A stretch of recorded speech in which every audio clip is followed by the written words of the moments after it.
Both are led by legendary managers, possess squads of unmatched talent and rising superstars. They lead their leagues, but only one can go forth in the greatest club competition in the world. It's Manchester City against Real Madrid for a place in the semi-finals of the UEFA Champions League, and it's live on TalkSport.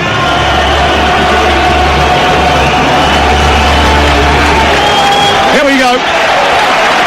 Manchester City make 3 changes from the side that drew 3-3 in the Bernabeu. Ederson is the goalkeeper. Walker's back in at right back. Akanji, Diaz and Vardiol. They make up the back 4. Rodri and De Bruyne, the deepest line of the midfield players, with Foden in the 10, Silva right, Grealish left and Haaland through the centre. The bench: Stones, Ake, Kovacic, Doku, Alvarez, Sergio Gomez, Matthias Nunez, Oscar Bob and Rico Lewis. Real Madrid, who tonight will play in navy blue shirts with gold trim, start with Andre Lunin in goal, Carvajal at right back, Nacho, Rudiger, and Mendy as the back 4. Kroos holding in midfield, Valverde and Camavinga joining him. Rodrigo plays on the right hand side of the attack. Vinicius Junior will peel out to the left and Bellingham through the middle. The bench looks pretty handy too. Apart from the goalkeepers, the outfield players are Eder Militao, Modric, Joselu, Lucas Vazquez, Ceballos, Fran Garcia the left back, Brahim Diaz and Arda Güler from Turkey. Our referee tonight is Daniele Ossato from Italy, the VAR Massimiliano Irati, and his assistant VAR Paolo Valeri. 2 very experienced officials taking charge of one of the biggest games on the European calendar. Kyle Walker and Nacho embrace on halfway, exchange pendants and then disappear to either side and into their respective huddles. And Manchester City, who have been turned round by Real Madrid in a first victory for Nacho, will shoot from right to left in this first half and then from left to right in the second. Light blue jerseys, white shorts and light blue socks. Well, Stuart Pearce, that's always something that captains like to do to the opponents, isn't it? Just to unsettle the opponents before kick-off. Yeah, any advantage you look to gain, certainly. In my time as a captain, I would always attempt to do that if I won the toss. And just going back to the games last night, how that game turned in Barcelona on the sending off, and both teams would have watched that, I'm sure, and both teams will be mindful they need to start and finish this game with 11 on the pitch. Absolutely. There's 1 or 2 that could end up missing the semi-final should they get booked tonight. That is for sure. Ruben Diaz and Manuel Akanji amongst those for the home team. We're off and underway live on TalkSport. For the crown, not quite, but whoever wins tonight will be favourites to grab the throne. And Stuart Pearce has managed Manchester City, has played in the Champions League.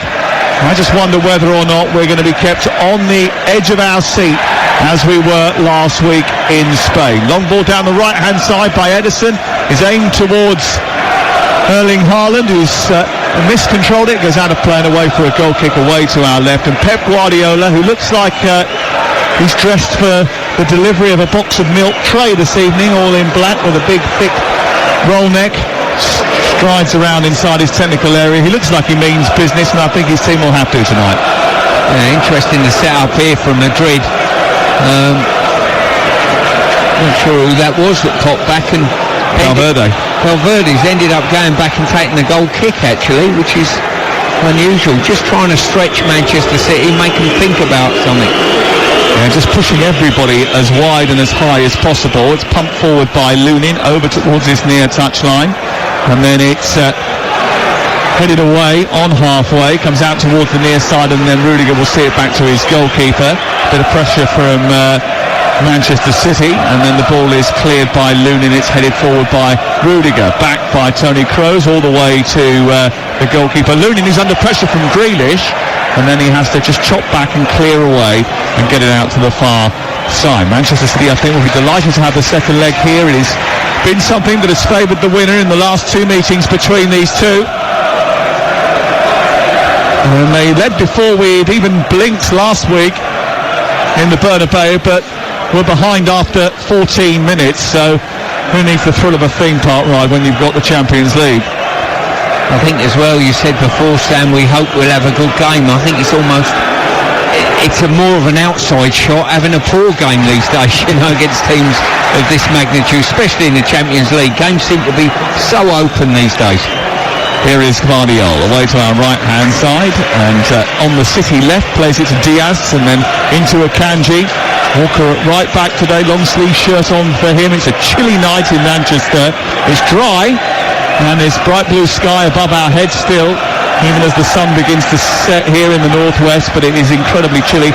They tell me it's going to get down to freezing tonight, which will be quite remarkable for April.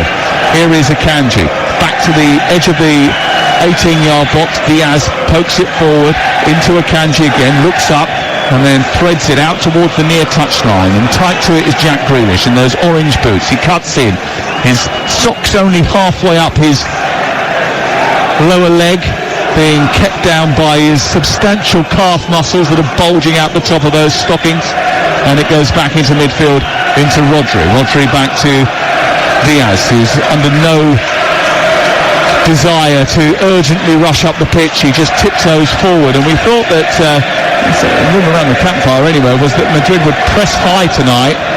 When Ancelotti was asked about his game plan, he said, I'm not going to use a low block or try the counter-attack. I want to just play the complete game.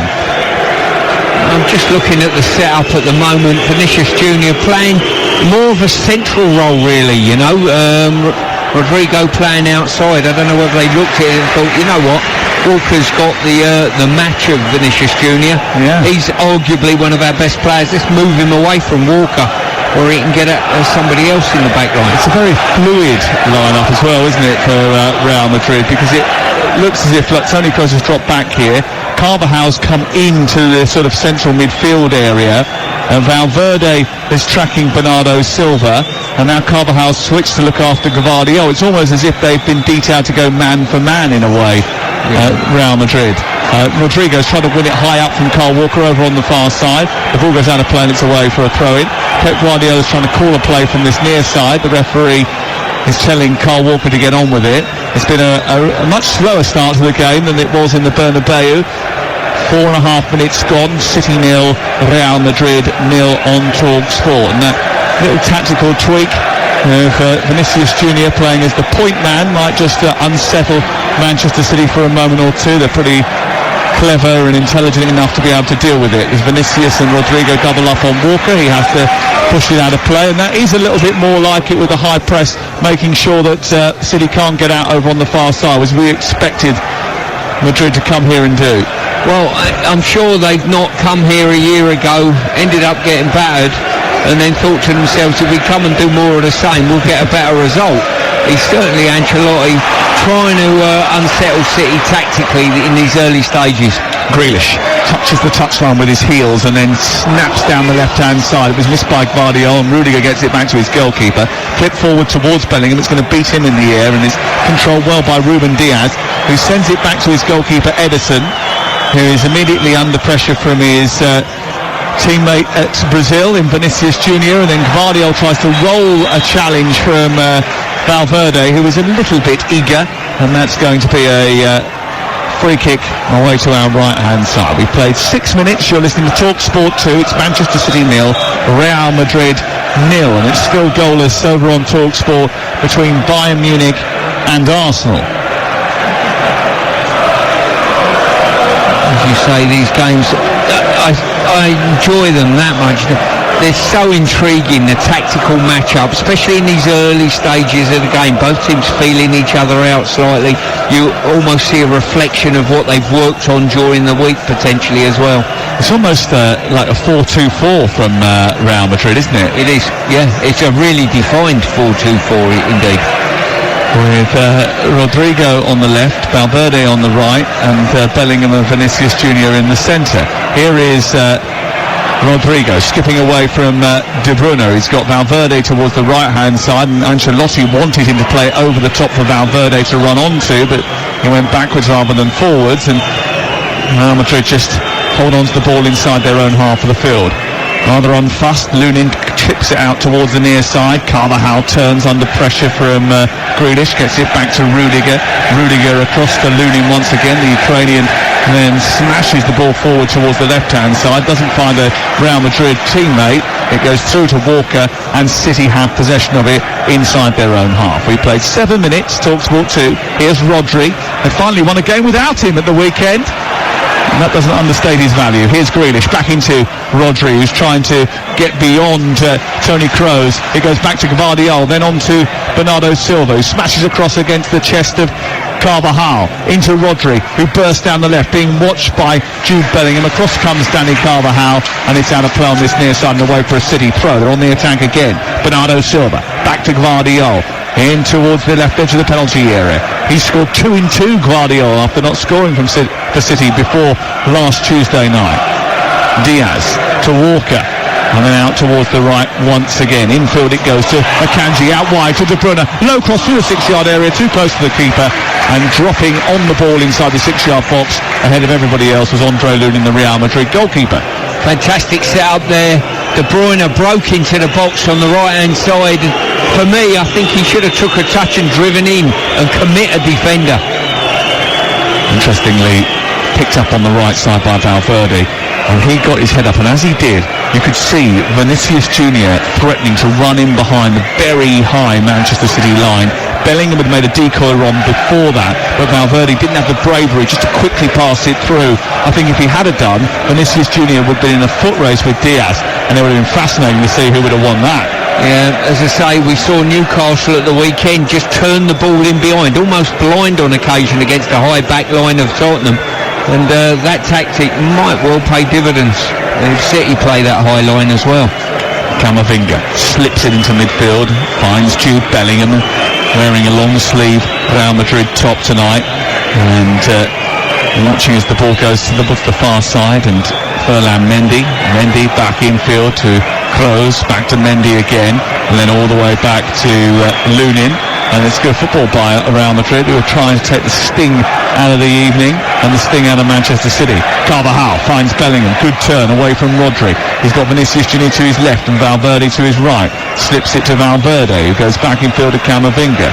Valverde's got it back again, charges up to halfway, looks up, plays it out wide to Carvajal. No rush from Real Madrid to get it forward.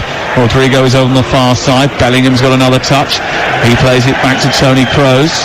Kroos at the base of the midfield inside his own half. Goes to Rudiger, and then Nacho, and then he charges upfield, plays it left. Bit of space now for Rodrigo. He runs forward, just in from the touchline, gets it back from Mendy, then on to Vinicius Junior, who turns 10 yards outside the Manchester City box, plays it wide. Carvajal, he's got Valverde outside him. He takes it on now. Can he get across him? No, goes back to Carvajal instead. Now Camavinga, looking to shoot from distance, does that towards the far corner, and it's an easy save actually for Ederson, who drops to his right, and the first shot in anger tonight comes from Eduardo Camavinga. Yeah, he didn't really get the power on it, but it just dropped in front of Ederson, and they can squirm underneath you, as I found out in the West Fulham and District League on many an occasion. That when you were what were you playing for? Dynamo Kingsbury Kiev. Yeah, Dynamo Kingsbury Kiev, yes. Yeah, I've spilled a few of them into the net on occasions. What was your pseudonym? Jack Jensen I used to play as. Jack Jensen, yeah. Anyway, back to the Champions League. It's almost as competitive from what I hear. Manchester City 3-3 with Real Madrid on aggregate, 0-0 on the night, and we've played 11 minutes on TalkSport 2. And here is Akanji trying to burst away from Bellingham. Bellingham tries to get back at his former teammate at Borussia Dortmund. He doesn't quite get there. It's given away by Foden. And now Vinicius Junior is on the hunt at the other end, immediately surrounded by Walker and De Bruyne, and both of them put him under enough pressure to push the ball out of play over on the far side. We haven't seen much of Phil Foden in the early stages of this game, have we? No, we haven't, because he's not playing. We felt as though he might play in a more central role this evening. He's playing on that right-hand side, and it's Silva who they've elected to play as a sort of number 10. Yeah. ball sent long by Carvajal up towards Bellingham. Good take out of the sky by the Englishman, who chops past Ruben Diaz, then sets it up for Valverde, who puts it in behind for Vinicius Junior, who's down the right side of the box. Low ball into Rodrigo. What a stunning save by Ederson, but he can't keep out the rebound. It's back to Rodrigo, who smashes it low and hard. And Real Madrid strike first in the quarter-final second leg. And it's Rodrigo with the goal. Right-footed, his first effort repelled by Ederson. He couldn't keep out his second. And it's 1-0 to Real Madrid. And it's 4-3 on aggregate. Well, the ball was pushed forward in the air and it was taken out of the sky by Bellingham fantastically well, I've got to say. Looking for offside, really high line, right on the halfway line. Bellingham broke the offside trap with a great run. And from that moment on, there was danger zones, and looking for the run, there was a couple, no, he's onside, definitely onside. So both Bellingham and Vinicius Junior are onside. It's a setback for Manchester City early in the game, and Carl Walker, I'm not entirely sure what he was attempting to do there. Did he slip as that ball came across the face of goal? Because he didn't reach it, and it went straight through to Rodrigo. His first effort went straight to the goalkeeper, who made a good instinctive save, but the second one, well, he couldn't help but tuck that into the corner beyond Ederson, and it's 1-0 on the night to Real Madrid. Yeah, and certainly, as we said before, momentum is no indicator on who might score. And City had probably the majority of possession, and one down. Here at the other end is Jack Grealish trying to respond for Manchester City onto Silva, whose first time shot was repelled by Rudiger. It spirals over the top and goes out for a corner to Manchester City. City 0, Real Madrid 1, live on TalkSport 2 tonight. And the first blood to Carlo Ancelotti's team. But it was first blood in the Bernabeu a week ago to Manchester City, and very quickly the home team regathered their senses and took control of the game. Maybe City will do that here. Corner kick, and De Bruyne replacing the ball after the referee decided it wasn't in the right spot. It's in towards that near post, flicked by Vardio into the air. It's going to go behind and away for a second successive corner as it came off a Real Madrid defender. 14 gone, City 0, Real Madrid 1. It's not the kind of start that Manchester City wanted, and it's just another game where they've conceded a goal. Yeah, that high line, literally almost in Madrid's half, and Bellingham broke it, and from that moment on, I wouldn't say the danger signs were there, but certainly they had chance to build the attack from that moment. 1-0 to Real Madrid. Here is De Bruyne, right-footed, deep towards the far post, and actually the goalkeeper had to tip that over the top because it was threatening to sneak under the crossbar. Yeah, it certainly was. Whipped in right under the crossbar there. Goalkeeper, no challenge. Comes in again from De Bruyne, back under the goalkeeper, who punches it clear, only as far as Silva edge of the D, responding to try and put the ball down the left-hand side. He finds Grealish, but he's nabbed and the ball is clear, and it's picked up by Rodrigo, who bursts away down the right-hand side. Vardio trying to get back at him. He took the ball out of play on this near side, and it goes out for a throw-in. It goes the way of Manchester City. And I must admit, they run to the final last year, Stuart, and ultimately the completion of that treble was based on the solidity rather than the sparkle of the team. They only conceded 5 goals in their 13 games in the Champions League last season. This season there has been a strategy where they've had to overpower the opposition with their attack because their defence has sprung so many leaks. Yeah, as I say, it was certainly the solid part of their team, and we looked at City last year and thought to ourselves, well, they've learnt the lessons from previous campaigns. They've kept one clean sheet in their 8 Champions League wins this season, and they haven't kept one tonight. Rodrigo, the goal scorer, tries to travel down the left. It hits Ruben Diaz, who turns it over despite accusations of handball just inside his own half. Right of the centre circle, Rodri pings it out towards the near side. Grealish scampering, gets to the byline, keeps it alive, sets it back for Bernardo Silva, who tees it up for Haaland over the top of the crossbar with a header. Only narrowly over the top, and he just maybe got underneath it. It was about 1.5 yards over the crossbar in the end, but it was good set-up play. A lovely swish from right to left from Rodri out to Grealish, who scampered to keep it in, set up Bernardo Silva, whose first time cross was close to being perfect, and Haaland maybe just a little bit too eager to get onto it, was a little bit too far forward for it, and it went over the bar. Well, that was a training ground exercise of a goal. Incredible effort. Sadly for Haaland, couldn't get above it. 1-0 to Real Madrid, the visitors tonight, the Etihad Stadium, on what you would deem a huge night. These Real Madrid players still feel the pain of last season's defeat here, and they talk about it. It hurts them. It was the high watermark of Pep Guardiola's tenure at Manchester City, a rare low for Ancelotti and for Real Madrid. And they want to make amends tonight. They've started in the right vein, but there's a hell of a long way to go, and games between these two seesaw. I'll tell you what, Sam, I'd like to see Foden come and play more central and put Silva out on that flank. I really would. Yeah, he's got lost out there so far. He has, and I think he's got his tail up at the moment, and you want to keep fueling that confidence that he's got. Here's Rodri, just in front of the centre circle, works it to Akanji, back out to Kyle Walker. Walker looks up and then nudges it into the path of Kevin De Bruyne. He makes a couple of steps forwards before onto Haaland. Haaland can't hold on to it. It's cleared away.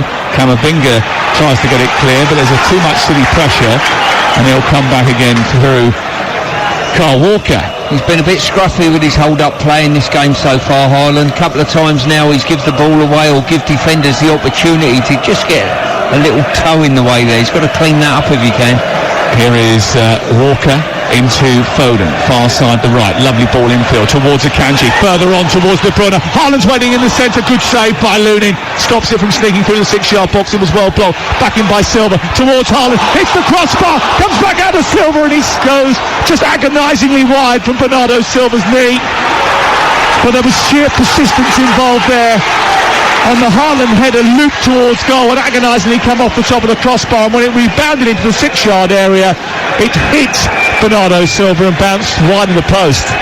I've got to say that's the second time they bisected this Madrid back line with that ball for a run from De Bruyne. On that occasion he smashed it across the face of goal. Keeper done well, and a couple of ricochets, and all of a sudden they've managed to clear it behind. 19 gone, and it is Manchester City who trail, courtesy of Rodrigo's goal after 13 minutes at the Etihad Stadium. Here is Rodri, centre field, back to Walker, who's on the halfway line. He brings it forward, and it's sent to Gvardiol. Gvardiol back to Ruben Diaz. And City looking to build once again. In the Scottish Premiership tonight, Dundee 0, Rangers 0. They've played just over 20 minutes of that game that has been postponed and restarted again. And it's 0-0 between Bayern Munich and Arsenal over on Talk Sport. Nacho dispossesses Haaland, whose hold-up play comes into question once again. And it was not a great pass across the face of the midfield by Real Madrid, and it was well won by Toni Kroos. Bellingham's got it back, he's got 3 around him, but still pokes it through to Kroos. The referee was going to give a foul anyway, I think. Rodrigo out to Ferland Mendy, and then it's back with Kroos once more, and they've kept possession well here, the Spaniards, the 14-time European champions. Good elevation out towards the near side to find Carvajal. He runs into traffic in Akanji, but that's going to be back with Madrid very quickly. Yeah, that hold-up play once again from Haaland coming into question, gets good first contact and just allows the defender just to get a toe in it. He's got to do much better than that to bring his team into play. Bellingham holding on to the ball well and still managing to use it well, actually. He won the free kick, and Toni Kroos is complaining because he believes actually they could have played on there. That's the sort of hold-up play that Manchester City are trying to get out of Haaland. It certainly is. As I say, Bellingham's been absolutely fantastic in his hold-up play so far, bringing his team into it on several occasions, namely the goal. Vinicius Junior sent down the left-hand side to scurry towards the ball, but Walker's going to get there first. Bellingham's pass didn't quite reach Vinicius Junior, and it's away by Walker. Exchanges passes with Ederson, and then the high press is on from Real Madrid once again. Bellingham over on the far side, Rodrigo, Vinicius, they're all there. It goes back out this other side towards Ederson, and then Ederson finds Gvardiol, and they look to build through the middle now, Manchester City. 21 gone, trailing by a goal to nil, 4-3 on aggregate to Real Madrid. Out on the far side, the ball is sent to Foden. Foden encouraged to run towards the edge of the box. He dips his shoulder and comes inside, then lifts it to Rodri, who in turn squirms the ball out towards the near touchline, and Grealish faces up Carvajal, gets it back into Grosco Vardial, and then it's out towards the near touchline, and Bernardo Silva once again. He across to Rodri, not a great pass, cut out by Vinicius Junior, and it's away by Valverde towards the halfway line. Camavinga holds on to it, and then there's a foul on him by Bernardo Silva. The score's Manchester City 0, Real Madrid 1 in the Champions League. Live on TalkSport 2 with Village Hotels. Visit villagehotels.com. Yeah, you just get the impression around the ground at the moment there's this little bit of frustration. If you think your work's done with a draw on the road in this competition against Madrid, well, certainly I know Pep wouldn't have counted his chickens, but certainly the fans might well have done. Here is Bellingham over halfway, out to Valverde, into Camavinga. Understandably, I think the mood before kick-off tonight was buoyant. The weekend results went in Manchester City's favour. The City fans know how ruthless their side can be when you give them a sniff of glory. They anticipate now that they will go on and win the league. They've got an FA Cup semi-final against a team I think they expect to beat at the weekend. That might not be the case, but I think they believe that they can overcome Chelsea. Saturday evening live on TalkSport 5:15, and then of course there is the march towards glory in the Premier League, but they've got to get this job done too. I think they'll be disappointed, having scored 3 goals in the Bernabeu, if they don't get the job done tonight. But they've got a problem here because the ball's been sent over the top of Vinicius Junior, who's headed it ahead of Walker and tried to find Rodrigo, couldn't do so. For a moment it looked like he was going to escape him behind. He just didn't run for him, and it's cleared away. But that ball is on him behind the defence. Here is Akanji down the right side, moving up towards the edge of the area, dispossessed by a combination of Mendy and Nacho, and then Valverde tidies up. It was a scruffy attempt at bringing the ball out by Nacho. Foden intervened, and once again they've got it back again with Bellingham far side, whipped over the top. Carvajal's running in behind now. Ederson's had to come out of his 18-yard box to come and clear. He does that. Not the best of clearances, and Vinicius Junior has picked it up, and he's turned, and now he's running directly at the City defence. He's got 3. He'll come back to Carvajal, edge of the area. His right-footed shot is blocked, and then Valverde from 30 yards out tries what would have been a stunning volley, but he miscued it, and it goes behind the way for a goal kick. But there's the threat. Yeah, there certainly is the threat, and Valverde was fortunate that the Foden bus had left 20 minutes earlier. Otherwise he'd have put one of the windows out in it.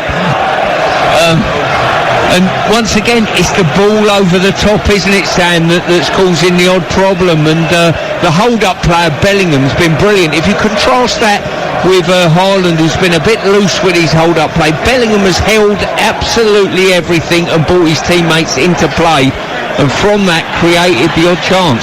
Well, they knew they couldn't come here and allow Manchester City to have 81% of the ball like they did at the Etihad last season. They know that they can't concede 13 shots in the first half. They know that they were suffocated and smothered in Manchester after competing in Madrid a year ago, and they are determined to put that right, and so far they have done that. They lead by a goal to nil here, Madrid, on TalkSport, on what could be a huge night in the Champions League, what will be a huge night in the Champions League, no matter what happens here this evening. But this side still very much in the balance at this moment in time. And Pep Guardiola and his City players come alive at this stage of the campaign. Here is Akanji, just in front of the centre circle. He's got Bellingham and Vinicius Junior in front of him. He sends it square. It's collected by Josko Gvardiol. Back it goes in field to Ruben Diaz, and then Gvardiol once again just nudges the ball back towards the centre circle. Again, the slender Pep Guardiola points to the other end of the pitch, urging his team to get the ball forward a little bit more directly. Silva takes over, moves up to the edge of the area. Grealish then down the left takes on Carvajal, sends across into the centre, took a deflection. De Bruyne trying to wrap his legs around Kroos to get the shot in, sends it just narrowly wide of the goal, which is saved anyway by Lunin, and it's back with Real Madrid again. What have Manchester City got to do to wrestle enough control in the game to get some more efforts at Lunin's goal, because he hasn't really been tested. No, he hasn't. I'll tell you what, first thing I would do, bring Foden to the centre of the pitch and put Silva out wide to start with. I think they've got to continue. De Bruyne's been in, running off the back of Kroos on that inside right position. Try to keep manipulating that area if possible. Here's De Bruyne, charging, shooting, and seeing his effort from the edge of the box pushed away by Lunin, who has been tested by Kevin De Bruyne. He went charging towards goal after he picked it up in the midfield area, right side of the box. He saw sight of goal and he went for it. Well, as I just said with De Bruyne's got the ability to run off of Kroos, and when he does, he can open up that part of Madrid's back line. Carvajal went down before that and they wanted the game stopped. And Daniele Ossato is just coming over to have a word with Carlo Ancelotti, the two of them having quite a vibrant conversation. He's not happy about it, Ancelotti, and nor is Ossato, actually.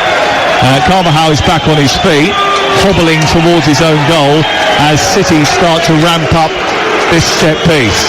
Kevin De Bruyne has already tested Lunin, I suppose, from range, and will test him once again from this set piece. We'll send this corner kick in right under the crossbar. Rudiger takes charge with a good header away by Rodrigo. Goes down the left for Foden. Foden doesn't get the strength on the poke back to De Bruyne, but Rodri then sends across to the far post, headed down by Haaland, who heads it down at the goalkeeper, and that counts, I suppose, as a shot on goal from Erling Haaland. Yeah, it was a towering header, I've got to say. He's got up probably about 8.5 foot there and just powered it down. What he needed to do was probably head it across the goal for a teammate. Nearly 30 minutes played, 28 minutes played on TalkSport 2 tonight, and Manchester City are trailing by a Real Madrid goal to nil after 13 minutes, scored by Rodrigo. A slip by Kyle Walker in front of his goalkeeper as the ball was centred from the right-hand side, and that allowed Rodrigo to get the shot in. It was parried initially by Edison and then back into the net by Rodrigo for 1-0 Real Madrid. Here is Ruben Diaz, back to Guardiola. Just looking at the Madrid defensive shape, they drop back to 30 yards from their goal and they just defend the width of the box, basically. There's no room at all to play through them. You've got to go on the outside of them, and then it's an interchange from there if possible. Well, they haven't really got the ball out wide to Foden enough, but when they have had joy, it's because De Bruyne's gone out there and taken on that role and then maybe gone beyond Foden, which has allowed the space in behind Ferland Mendy. He's got a couple of crosses into the box from that wide right area, which has sort of opened it up for Manchester City. They've lost the ball on the edge of the box, and on the turnover, it's up to Vinicius Junior on halfway, and they've got numbers in the attack here, including Camavinga, who's steaming forward on this near side. Valverde, who joins the attack and gets into the box. Bellingham arriving late in the area. It's teed up towards the edge of the 6-yard box. It was almost as if he was caught in two minds, and it was a poor delivery by Valverde, and it was cut out by Guardiola and cleared away by Manchester City, but their vulnerability exposed again, Stuart Pearce. Yeah, it certainly is. As soon as that ball was turned over and they get a sniff, they might go in behind. There's players going quickly, and Camavinga just sets sail like a 400-metre runner. If I was Valverde there bursting in the box, I'd have just give it everything I've got and try and get it on target. He decided to attempt to cross it, didn't pay off. Didn't pay off at all, and it's still 1-0 to Real Madrid. Here's the goal scorer, Rodrigo, just left of the centre circle, trying to manoeuvre the ball forward to Bellingham. It's pushed out wide. On the left, it's collected by Mendy, and then back by Bellingham. Infield by Mendy to Toni Kroos. Kroos forward to Camavinga. Camavinga back to Kroos once again, and then Kroos tries to find Carvajal, who's wandered into midfield. Rudiger back to his goalkeeper. Real Madrid that have been rebuilt over the course of a couple of seasons by Carlo Ancelotti and the recruitment team. They're in transition from Kroos, Modric and Benzema days into one of more youthful expression. Vinicius Junior and Rodrigo. Bellingham certainly a part of that. Tchouameni and Camavinga too. As Grealish comes forward down the left-hand side, tries to get to the edge of the box, takes on Carvajal, goes on the outside, then controls it, drags his studs over the ball before teeing it back up for Guardiola. Now Rodri tips the ball to the far side, header away by Ferland Mendy. It'll run loose and Akanji will get there ahead of Bellingham, and now Foden's got it right side. Couple of steps in from the right touchline towards the edge of the penalty area. Back to Akanji once again. Now it's with Rodri just tiptoes forward, halts, plays it infield, collected by Grealish. Grealish runs up to the edge of the box, goes on the outside of Camavinga, then tries to tease the ball into the corner. It took a deflection, did it? He thinks it goes out for a corner, and Grealish is saying, hold on a second, I want a corner. The referee has now said, all right then, I'll give you one. Yeah, or they turn around and say referees won't change their mind, so don't argue with them. I've just seen one that did. And he was right to, by the way. Yeah, it was definitely exactly a corner. And the referee, after, I think, consultation with his assistant, has decided that Grealish was right, and he has given the corner. 32 minutes gone. Here is a corner, taken by De Bruyne. Over on the far touchline as we look at it, it'll be an outswinger this time. Grealish is lurking with intent on the edge of the penalty area. We won't reach him because also Vardiol didn't quite get hold of it, but Vinicius Junior might be away here. He's taken the ball out and then he's swirled it back towards Bellingham, who's tried to control it. It's done brilliantly to hold it up for a couple of seconds there before collapsing and then having it pinched by Grealish, who did well. Now Foden on the ball, a shot of electricity goes around the stadium as he picks it up and runs to the defence for the first time. Into Rodri back out to Kevin De Bruyne, back to Foden, doesn't quite reach De Bruyne, cleared away by Camavinga, and then it's back by Walker down the right side for Rodri to chase. He gets there by the corner flag, tees up Foden, he then in turn gives it to De Bruyne, whose left footed shot is over the top of the crossbar. Decent play there. It's that little access you asked earlier, what can City do? It's that access in and around Toni Kroos in that area. He's not going with his runners on occasion, and if they can run off the back of him, they'll get opportunities. A lot of their opportunities have come from that area where De Bruyne is floating around. Well, Ancelotti yesterday was asked if anything kept him up at night. Was it the sight of Erling Haaland bearing down on goal? Was it the sight of Kevin De Bruyne pulling the strings? He said, no, the only thing that keeps him up at night is if he's eaten too late and had too much pasta. A bit too much cheese at night. He does look a very relaxed man, certainly. When I've been in his company on the odd occasion, he certainly has been that way. And it's pretty relaxed on the touchline tonight. Here is De Bruyne into Rodri down the right side, back into De Bruyne, cut out by Toni Kroos and then cleared away by Ferland Mendy over on the far side. It is 1-0 to Real Madrid, scored by Rodrigo in the first half here at the Etihad Stadium in the east of Manchester on a chilly night. Absolutely packed inside the stadium as Valverde puts it out. The pressure is on here from Manchester City, and it goes for another corner. There's a gentleman who's in a tracksuit array to our right hand side who is celebrating the fact that they've got another corner, and it's going to be a Manchester City corner over on the far side. It'll be taken by Kevin De Bruyne. Kevin De Bruyne right on the quadrant will take this corner kick. He's got a little bit of help inside the area to aim at. It's Haaland and Rodri and Josko Vardiol. Right on the edge of the box is Jack Grealish. It'll be an outswinger once again from De Bruyne. We play 35 minutes. Low ball into the near post. It pops up and Haaland's going to challenge for it. Bellingham's up there as well. It's hacked clear by Toni Kroos and cleared away to the halfway line. And Kyle Walker is there. It is 1-0 to Real Madrid, live on TalkSport tonight at the Etihad Stadium.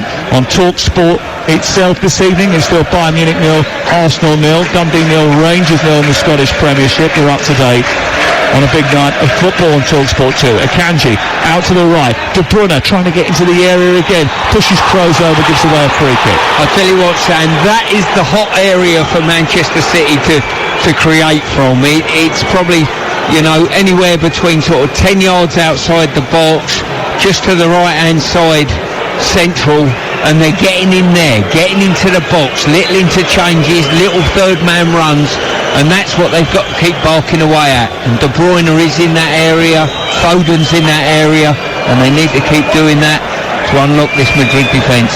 10 minutes to go before half-time, and I think the City crowd are getting a little frustrated about the amount of time Daniel Othati is allowing Madrid to have to take these set pieces.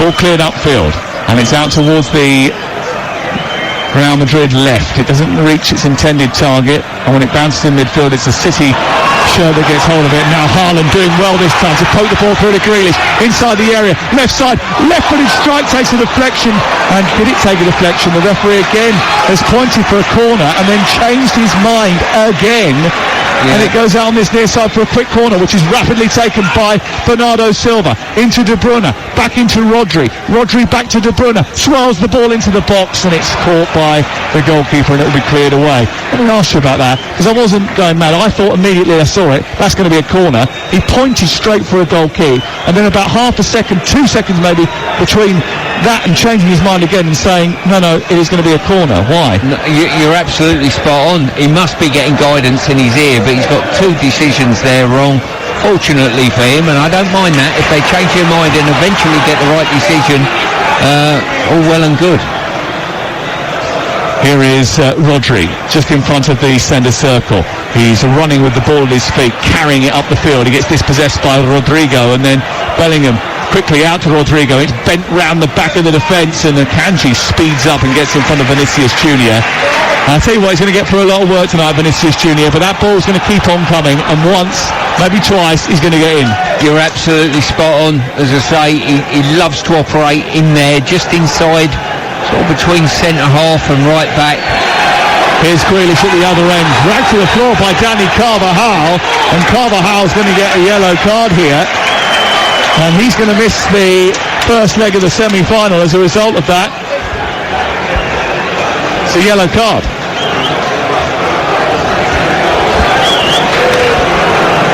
Well, there's certainly an opportunity now for Grealish. Every time he receives the ball, go and put him under pressure, go and take him on. Like to see that. It's the only thing that keeps me up at night, let alone the cheese that keeps Carlo up. Wingers running at you. Yes, I can imagine. You used to prevent yourself being given too many nightmares by snapping most of them in half. Yeah, and eating a lot of cheese on the back of it.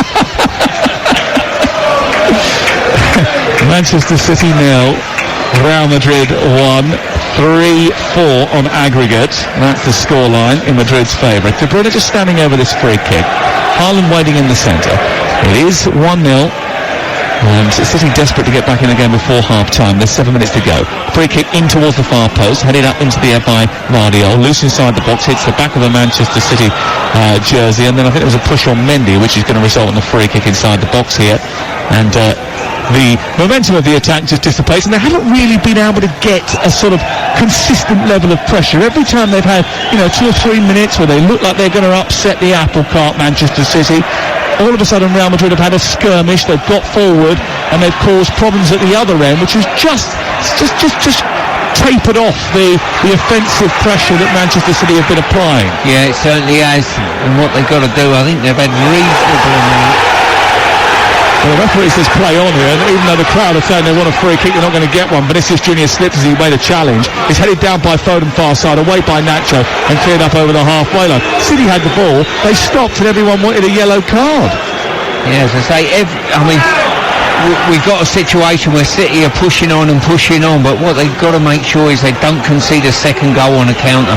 Yeah, that's the key thing at this moment in time, isn't it? As Haaland puts the pressure on the goalkeeper and shuts him down, it goes out for a throw in the left full-back position. Daniel Eliasati is just explaining to Bernardo, so just chill your beans, he's saying, because Bernardo Silva is desperate for Vinicius Junior to go into the referee's notebook here. Yeah, the referee was quite adamant there was no touch at all. He was trying to manage the situation, and if he didn't, there's probably someone who's here to tell him about it. Indeed. Poor clearance by Kroos, sends the ball out for a throw-in inside the Real Madrid half, and it's with Kyle Walker of Manchester City who trail here tonight. At the moment, if it stays like this, we'll be going out of the Champions League. At the quarter-final stage, that doesn't happen very often. They've been regular semi-finalists up until this point, but defeat tonight, and their double treble comes to an end, and their hopes of retaining the Champions League comes to an end. And they need a couple of goals here to change the mood inside the stadium. Vardiol just tiptoes forward, releases Rodri. They've got a lot of the ball now, Manchester City, but haven't tested Lunin enough. Just the one big save he's had to make from De Bruyne from distance, but it was a regulation one. Back to the left it goes, into Grealish, now down the left once more. Camavinga trying to get it away. He does that, into Rodrigo, does really well to hold on to it initially. De Bruyne doubles up, tries to win it back, does double up.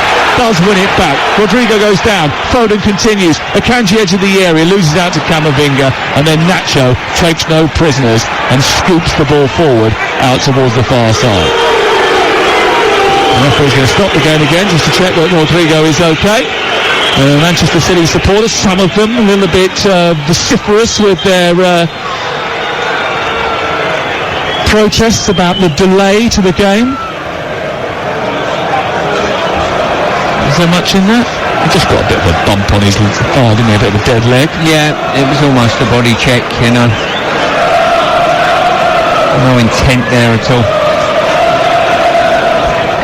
And we've seen a replay of the Vinicius Junior challenge on Jack Grealish, which actually resulted in 0 touch. And Vinicius Junior very quickly got up and did the swan dive sign to Jack Grealish to indicate that he believed that the left winger had dived. Yeah, so I've got to agree with him slightly there.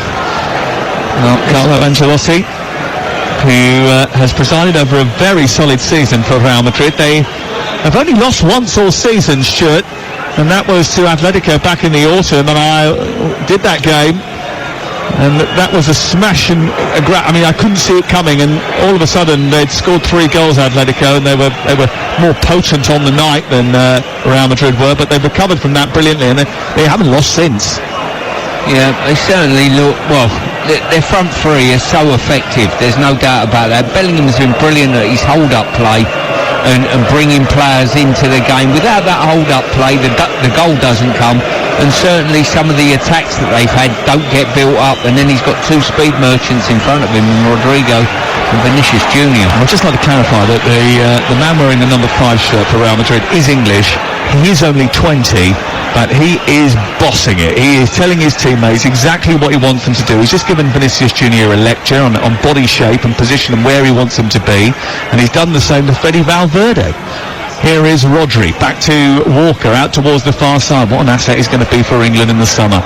Fingers crossed he's fit and raring to go for that. I know he was checked by an ankle injury earlier in the campaign, Jude Bellingham, but he is a supreme athlete, and he has had a fantastic first season at the Bernabeu. Here is Bernardo Silva. He's also wise and mature beyond his years, I think. Walker into Rodri, back to Akanji, and then to halfway, popped off by Ruben Diaz, out towards the left. 1-0 to Real Madrid on the night. Akanji in a pocket of space behind the Madrid backline, finds Grealish down by the byline. Can he get the cross in? The answer to that is no initially. Has to stop it, wait, and then look for help. Vardio is that help. He tees up Walker. Walker sends it wide. Patient build-up from Manchester City, but good defending by Real Madrid to keep them at arm's length. Foden with a lovely ball towards the far post. Carvajal had to react. He did, because Bernardo Silva was running off the back of him and was sneaking into the far post, and Carvajal flicks it behind to ensure he didn't reach it. Well, you summed that up brilliantly. Absolutely top-quality defending by Carvajal there. Tracked his runner, and they're not easy. He just got to flick it on its way, keep the momentum of the ball going out of play. Here is the corner, away to our left-hand side. De Bruyne is going to take it. Right hand in the air. He flicks it in towards the far post, and it's flicked again away by the goalkeeper Lunin, because he almost got caught out for the second time by a direct corner. Yeah, he did. That one was a little bit deeper, would have probably just nicked inside the far post. Certainly had some whip on it. Superb ball in.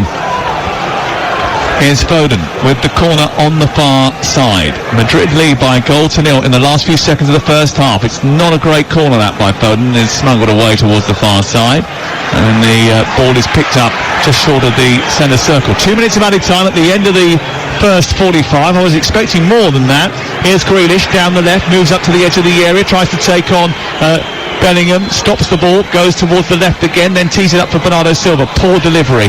Foden will pick up the pieces and shoot from distance, and it goes well over the top of the crossbar from Phil Foden.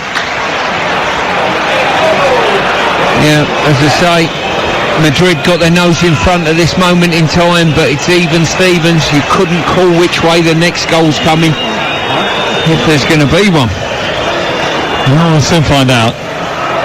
We've got 45 intoxicating minutes to come straight after the end of this passage of play, and we will be here to a conclusion tonight. If that means we're here right the way through extra time and penalties, then so be it. What a night it could be. I'm sure there's a lot more drama to come. We certainly have only had the first slice of it in that first 45 minutes. A minute of added time still to play, and Madrid lead by a goal to nil. And Vinicius Junior has won a free kick over on the far side from Carl Walker, who has looked a little rusty since coming back from injury. Messed up for the goal, and just a little bit too eager, I think, to get in front of Vinicius Junior there. I half disagree there. I'm not sure I see a great deal wrong with that. His foot was raised, but he hooked round the ball, secured the ball, and then free kick given.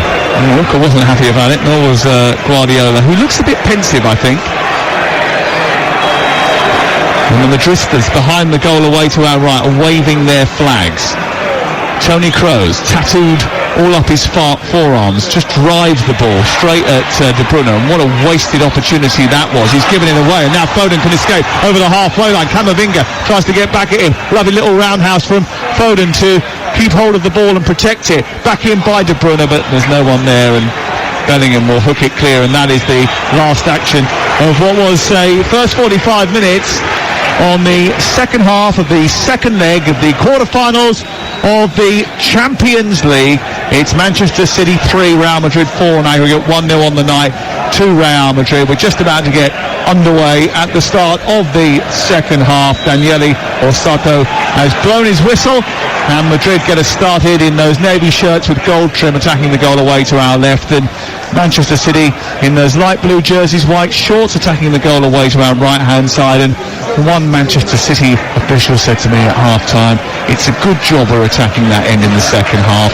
They all stand up, the atmosphere just a little bit better at that end of the ground, and I think that'll help the team surge forward in the latter stages of the match. No changes at half-time for either of these two. Edison is the City goalkeeper, Walker Akanji, Diaz and Gvardiol. Then it's Rodri, De Bruyne and Foden in midfield with, Rodri and De Bruyne in midfield with Foden on the right, Silva on the left, Silva in the 10, Grealish on the left and Haaland through the centre.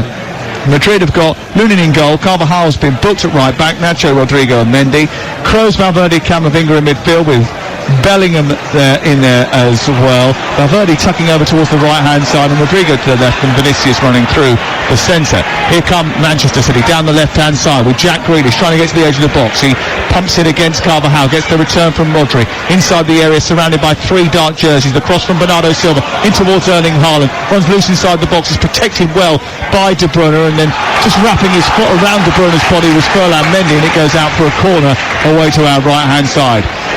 Yeah, decent setup there. Once the ball come in, you're expecting a towering header from Haaland over the back of the back line, but good defending by Madrid. 90 seconds played of the second half, and it's going to be Foden to take the corner kick, left-footed, in towards the middle of the goal, punched away by Lunin, comes back out to Grealish, parried away by Lunin, down towards his right. Grealish's effort from the edge of the 18-yard box, and it was well saved by the Ukrainian goalkeeper.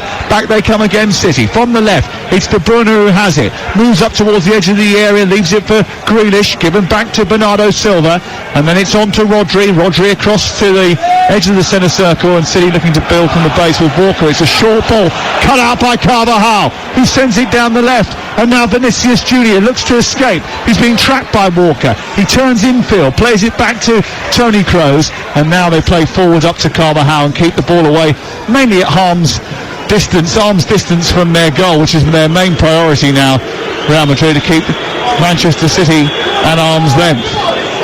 Well, that counter-attack, they've done well to quell that. Vinicius Junior in this left-hand side. Walker got back and stopped the attack, which we know full well. Certainly closer to the 90-minute mark we get, if the score stays the same. If Madrid get a second, it's curtains.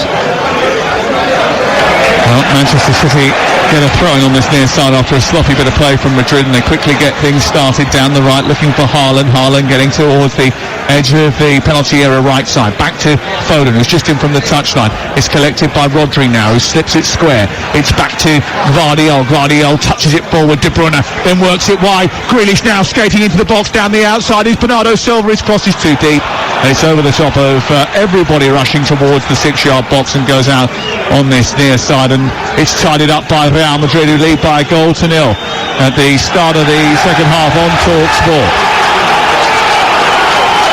Ball out of play, City have it. Haaland in the area, tries to get it under control, can't quite do so, and it's behind and away for a goal kick.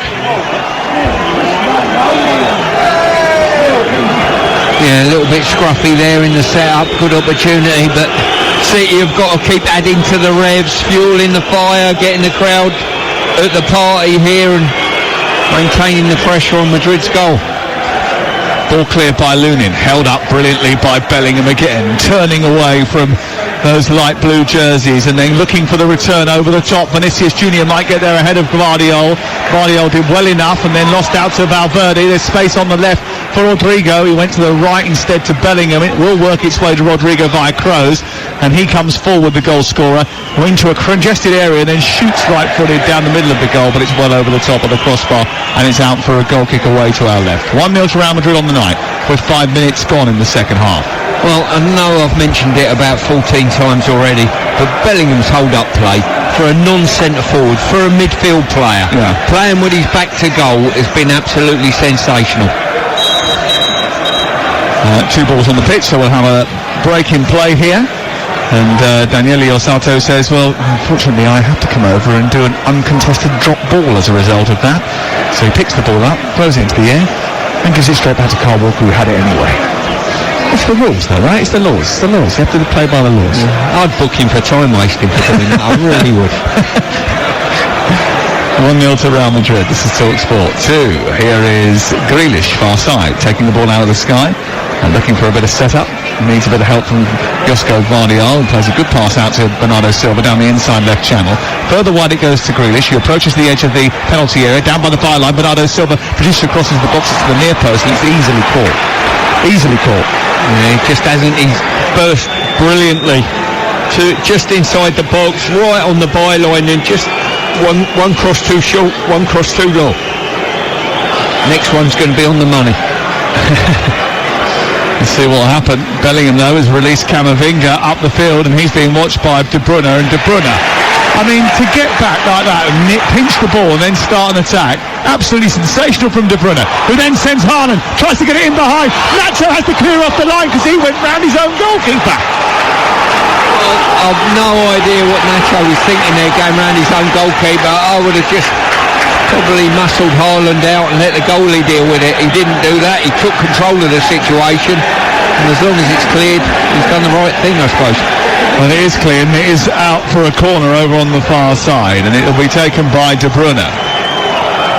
Almost got himself into a real spot of bother there, the captain of Real Madrid, because he dived in, took the ball away from Andre Lunin when he could have really taken charge, and he had to scurry back in front of Haaland and put it out of play. It was a huge mistake which could have had huge consequences for Madrid. Corner far side to be taken by De Bruyne. De Bruyne, who has placed the ball down in the quadrant, is waiting for the referee to sort out a bit of jiggery-pokery inside the 6-yard box. He approaches it right-footed, then sends it short to Grealish, then gets the return, a deep across the far post, it's away, comes back to Foden, who shoots it at goal and just didn't get hold of it well enough, and it's straight at Lunin. It's an easy catch. Yeah, he's decided to take it on the side foot instead of putting his laces through it like Grealish did a few moments earlier, and the bounce took all the sting out the effort. Here is Camavinga, snaffled by Bernardo Silva, taken on by Valverde. Haaland coming back to put him under pressure. Valverde does brilliantly to turn and hold it up. Goes back to Nacho. It's a poor clearance by him, and Haaland's pinched it. And now Foden, and now Rodri, and he goes bounding down the outside. Across comes Valverde. Valverde, I mean, he hardly got a touch. The ball goes out of play, and it's away for a throw-in, and Daniele Osato says, no chance. Play on, and they do. Up to the halfway line, Rodrigo has it. Vinicius goes on the outside, Bellingham goes through the centre. Vinicius in a foot race with Walker. Walker puts his foot to the pedal and gets beyond Vinicius Junior and sees the ball out of play, and the City fans love that show of speed from 33-year-old Carl Walker. Oh, the game's getting stretched now. The fans are urging their team on. It's going from end to end. It's a bit more like the first leg of this encounter now. 1-0 to Real Madrid. Live on Talk Sport 2 tonight. 54 on the clock. And it's over on the far touchline with De Bruyne and then Grealish and then back in field. It's gone to Akanji. And Akanji gives it to Rodri. Rodri under pressure, tries to turn away from Bellingham. Goes on the outside, plays it left. Collected now by Jack Grealish, who scurries down the left side. His cross is blocked, it goes out for a corner. And Manchester City have another chance to put the ball in the box. Yeah, and what we've seen so far in this game, City's build-up play is probably slightly stronger than Madrid's, but Madrid's counter-attack threat is certainly a little bit stronger with the pace they've got to offer. Corner kick number 12. Madrid haven't had one yet. It's in towards the near post. It's split goalwards by Vardio and cleared off the line by Lunin. Back in towards the penalty area it goes. Bellingham away. Mendy's encouraged to get back to his feet. They've stopped the game here. And I think Madrid actually thought they could escape. But they didn't. And I think Mendy's suggesting it was a elbow into his face which has caused him grief. And that is why he has gone down. He had eyes for the ball, Rodri, but he did get something in the face there, Mendy, and the free kick has been given in his favour.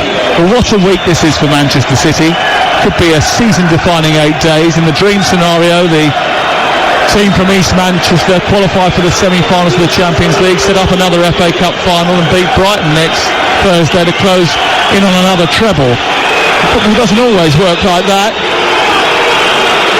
There is a counterpoint.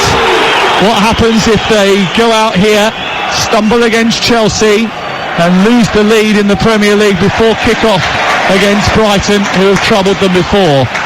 It is what makes the next week so compelling, and all of those games are live on Talk Sport. Well, I think every game in April and May, certainly for the likes of Manchester City, should be season-defining, really, shouldn't they? If they want to carry on the vein that Pep set at this football club. Here is Grealish over on the far side as a young waitress comes down through the crowd to serve a cup of coffee with a little sugar pot to someone in the Tunnel Club. Was that a service that you introduced when you were the manager here? Listen, we didn't even have a budget for a coffee machine. Don't worry about that. It is taking things to an extreme level when you're getting served like that in the middle of the second half, isn't it? Yeah, it certainly is. I mean, I've seen behind the scenes here, the Nth degree. It's 5-star service at this football club behind the scenes. Can they come up with a 5-star performance to overcome Real Madrid? Jorge Valdano said last week, this is the modern Clasico. It's certainly living up to its billing. Silva onto Rodri, enter the area, tries to go down the right hand side, goes past Rodrigo, gets it to Bernardo Silva, and he's playing in field. I just wonder whether or not we've just had a little shift of shape with Foden going in the centre and Silva coming out to the right hand side. He's on the ball now, Bernardo Silva, on that right side, into Foden, just into the centre, plays it to Diaz and then back out to Walker, who spins across into the centre, comes out as far as Akanji, who was leaning backwards when he hit it, and after chesting it down initially, it was only elevation that he could get onto it, and he skied it into the Madrid fans. Yeah, as I say, he done well. First touch was good, then he's just got to wrap his body around it, set up really nicely for him, should have got over the top of that. And Pep looks at the skies in frustration. Haaland harassing Nacho, the ball's out of play, he's the weak link, they've got to prey on him. Rodri trying to get a shot away, hits it straight against De Bruyne, and it bounces kindly for Vinicius, who slips over as he weaves past Bosco Vardiol, and then it's picked up on the far side by Valverde, who's being harassed by Grealish, good pressing by the England man, and he's done brilliantly again to rob the ball from Carvajal. A free kick has been given against him. Danny Carvajal is rolling around as this. He's just been nobbled by someone with a baseball bat across his shins, when actually he just got a little flick of one of Grealish's boots. Yeah, I think between now and 90 minutes there's going to be a lot of slow Madrid players getting off the surface. Good press though by City. As soon as they lost it, every man's after the ball, setting the tempo of the game. That's what they've got to do now. Haaland gets it back to his goalkeeper, and then it's cleared away out towards the far side. Now it's with Carvajal, who charges over halfway. Grealish trying to get there. Grealish brings him down. He's going to get a yellow card now. He stopped him in his tracks, and it's going to be a yellow card for Jack Grealish. And a dangerous position from which to have a set piece for Real Madrid. Yeah, attempting to recover there, trying to hook his foot round, and he was way short of doing that.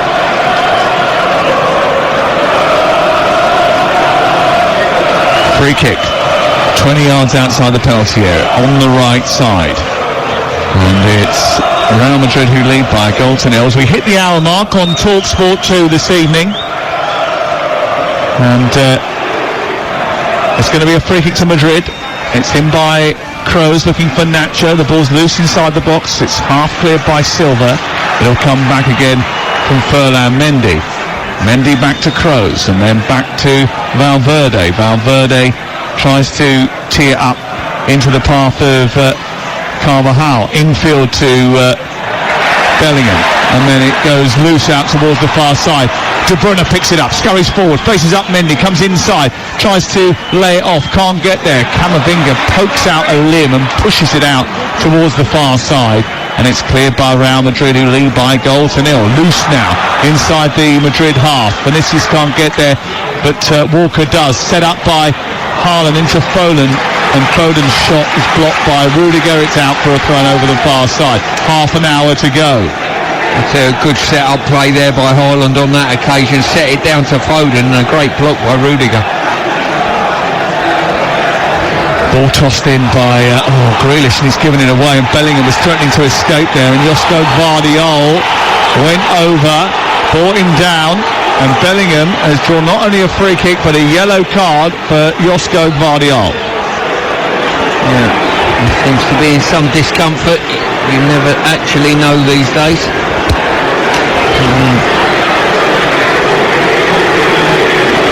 He caught him from behind, didn't he? It was a little nick on his left foot. It's a yellow card, I think. I don't think there's much more that you can say apart from that. It was probably deserving of a yellow card. Manchester City trying to find a way back into this game.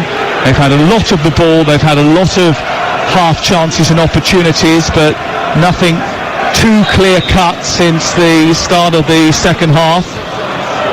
18 goal attempts, 6 on target.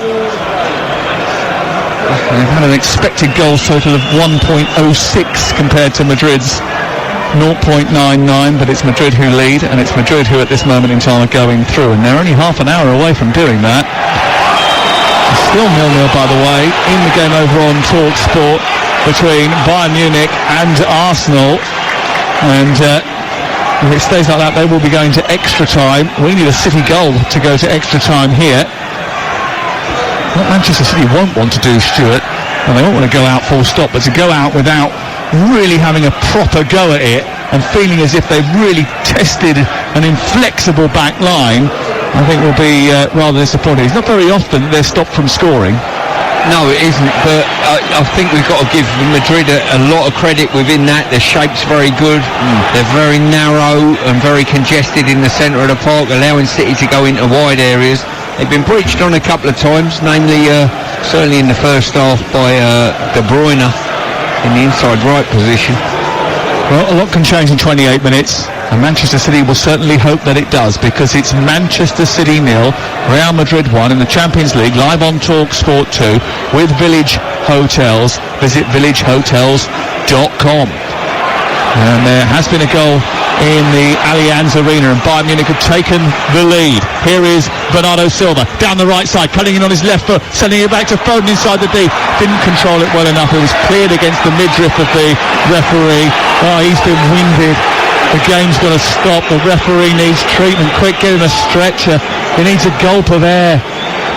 Crikey. That was a bit dramatic, wasn't it, from Daniele Orsato? I can't help thinking there's sarcasm in your voice there, sir. No, what are you talking about? Me? Straight down the line, my old chap. Whereas I don't think Erling Haaland is being as generous. He's told, look, he's rubbing his belly. What a dodgy porridge. Crikey, get on with it. Says he now Real Madrid won. He's no longer running, he's shuffling through the midfield, the referee. 26 to go. Wow, look at the tetchiness with Pep Guardiola scratching his chin, looking up at the big clock away to our right-hand side, which reads 64 minutes on it. He knows that there's still a lot of time still to play. They need to up their game here. Their tempo wasn't right in the first half, that's for sure. Madrid have been brilliant tactically. I said that at half-time and I stand by it. I thought they've approached the game really well. But Manchester City do need to up the tempo if they want to get back into this game, I think. Bernardo Silva into Walker. Back in field it goes to Ruben Diaz. Across to Gvardiol. A little bit sketchy at the start of the second half, and I've mentioned it before, I do think there is something in the fact that no one gets back into their seats here for a good 10 minutes after half-time, and there's a lot of movement in the crowd during that first 10 minutes. I wonder if it's a little distracting, even for the players. I mean, you'll tell me that maybe they can blank all that out, but it does feel like quite a sort of distracted atmosphere for the first 10 minutes of the second half in this stadium. Well, the only way they'll be distracted is if they've ordered a coffee and they're waiting for a waitress to come. Foden down the left side, getting into the box, pokes it wide towards Grealish. Grealish into the penalty area, tries to push it back to Rodri. Rodri sends it to the other side where Silva is waiting. He faces up Ferland Mendy, comes out of the area, goes back to Walker. They're putting the press on here and pushing towards the goal. The pressure is being amped up by Manchester City, but can they breach this impenetrable Real Madrid defence? Or not like that, because the ball's been sent wide to De Bruyne and his cross is poor. It goes behind and away for a goal kick. Yeah, I think the team and the stadium need Pep now. They need some histrionics from him, some body language, just to generate a bit of excitement. At the moment he's got his hands in pockets. That's a good point actually, because usually sat down for a long period. Usually if he's not happy, he comes out and he does all that sort of revving up the crowd, acting as the cheerleader, doesn't he? Tries to turn the temperature up in here. He hasn't done that yet. No, I think they need that at this stage. Rodri out to the right hand side. The atmosphere is not as vociferous as maybe it needs to be inside the Etihad Stadium. 1-0 to Real Madrid, and time's ticking away here. The ball on the near touchline. It's taken on by Bernardo Silva. Skates his way to the edge of the box. Lovely reverse ball to De Bruyne, but it was just too heavy and it goes out of play. The idea was right, and now here he is, the cheerleader extraordinaire, trying to raise the levels of noise inside the stadium. Yeah, I think he just checked himself there, caught himself in the moment and thought, this is what's needed. We need some inspiration. I wonder whether that inspiration will come from the bench. Still not great, you know what I mean? It's all right, I've turned it up a little bit now, but it's the Madrid fans you can hear more than anything else inside the stadium. Let's see if they are going to introduce something from the bench, because they do have the likes of Jeremy Doku and Alvarez available, and they may well think about utilising those players as the ball goes out to the far side, collected now by Josko Gvardiol from inside the Man City half, out to the left, over the halfway line, travelling forward is Akanji. He plays it right to Rodri. Rodri then checks, comes back infield, sends it on to Bernardo Silva, who moves into an advanced position, gets it back to the apex of the penalty area. De Bruyne swirls across in towards Grealish, flicked away by Carvajal, backing by Gvardiol, edge of the box Akanji, then it's wide again to De Bruyne. De Bruyne looking up, it's got Haaland in the centre, it's back to Gvardiol once again. Again the pressure is on, and Madrid with 10 men behind the ball as Akanji tries to send it into the left channel, but every gap is plugged, every little bit of space has got a dark shirt there to close it down, and City are finding it hard to prize a way through. Well, I think if Madrid leave this stadium winning it 1-0 or keeping a clean sheet, they'll look at this and say it's been a magnificent defensive performance from front to back. Agreed. And they'd probably be right to do so. 22 to go. Bellingham dives in. I think he's given a throw on the far side, not a free kick. Their experience is there for all to see. Real Madrid, they've got an experienced manager. No one's taken charge of more Champions League games than him. They are in their 40th European Cup / Champions League quarter-final tie tonight. A competition record. Madrid is a club that comes with course and distance. Well won by De Bruyne, who's done brilliantly. Found Akanji. Then it's into Diaz. Need more from Foden, from Silva at this moment in time, and from Haaland, who's inside the box. De Bruyne's trying to do it all on his own at this moment in time. He flicks a cross in. It's blocked by Dani Carvajal, and it's out over on the far side for a corner. Yeah, I'm not sure I've seen Manchester City have so many corners in a game. I really haven't. More corners than a dodecahedron tonight. Here is the latest one of them, right-footed in towards the near post. It's a bit of a mess and it's cleared away. It goes out for a goal kick. It didn't even really trouble anyone inside that 18-yard box. They just tried to do something a little bit cute, didn't work. Yeah, I just wonder whether there's a little bit of belief ebbing away from this Manchester City team at the moment. It's not the case, but they need something special from an individual, someone to pull a shot out from the edge of the box. It's just 1-0. And this is Manchester City, and here is Jeremy Doku. He throws his gloves to the floor, he takes his training top off, he says, hand me the shirt, I'm ready, I'm willing. We'll find out if he's able. He was magnificent at the weekend. Here's Grealish down the left-hand side, darting into the box, he's played into the near post, it comes back off the goalkeeper and Foden can't get there. It bounced off Lunin, couldn't hold the initial drive from the goalkeeper, and now Ancelotti and Ancelotti are having a go at each other. That's Davide Ancelotti and Carlo Ancelotti have just had a stand-up row inside the technical area. Well, there's only one man who wins that, the head honcho. Here is Bellingham inside the centre circle. Maybe he's had a little bit too much cheese.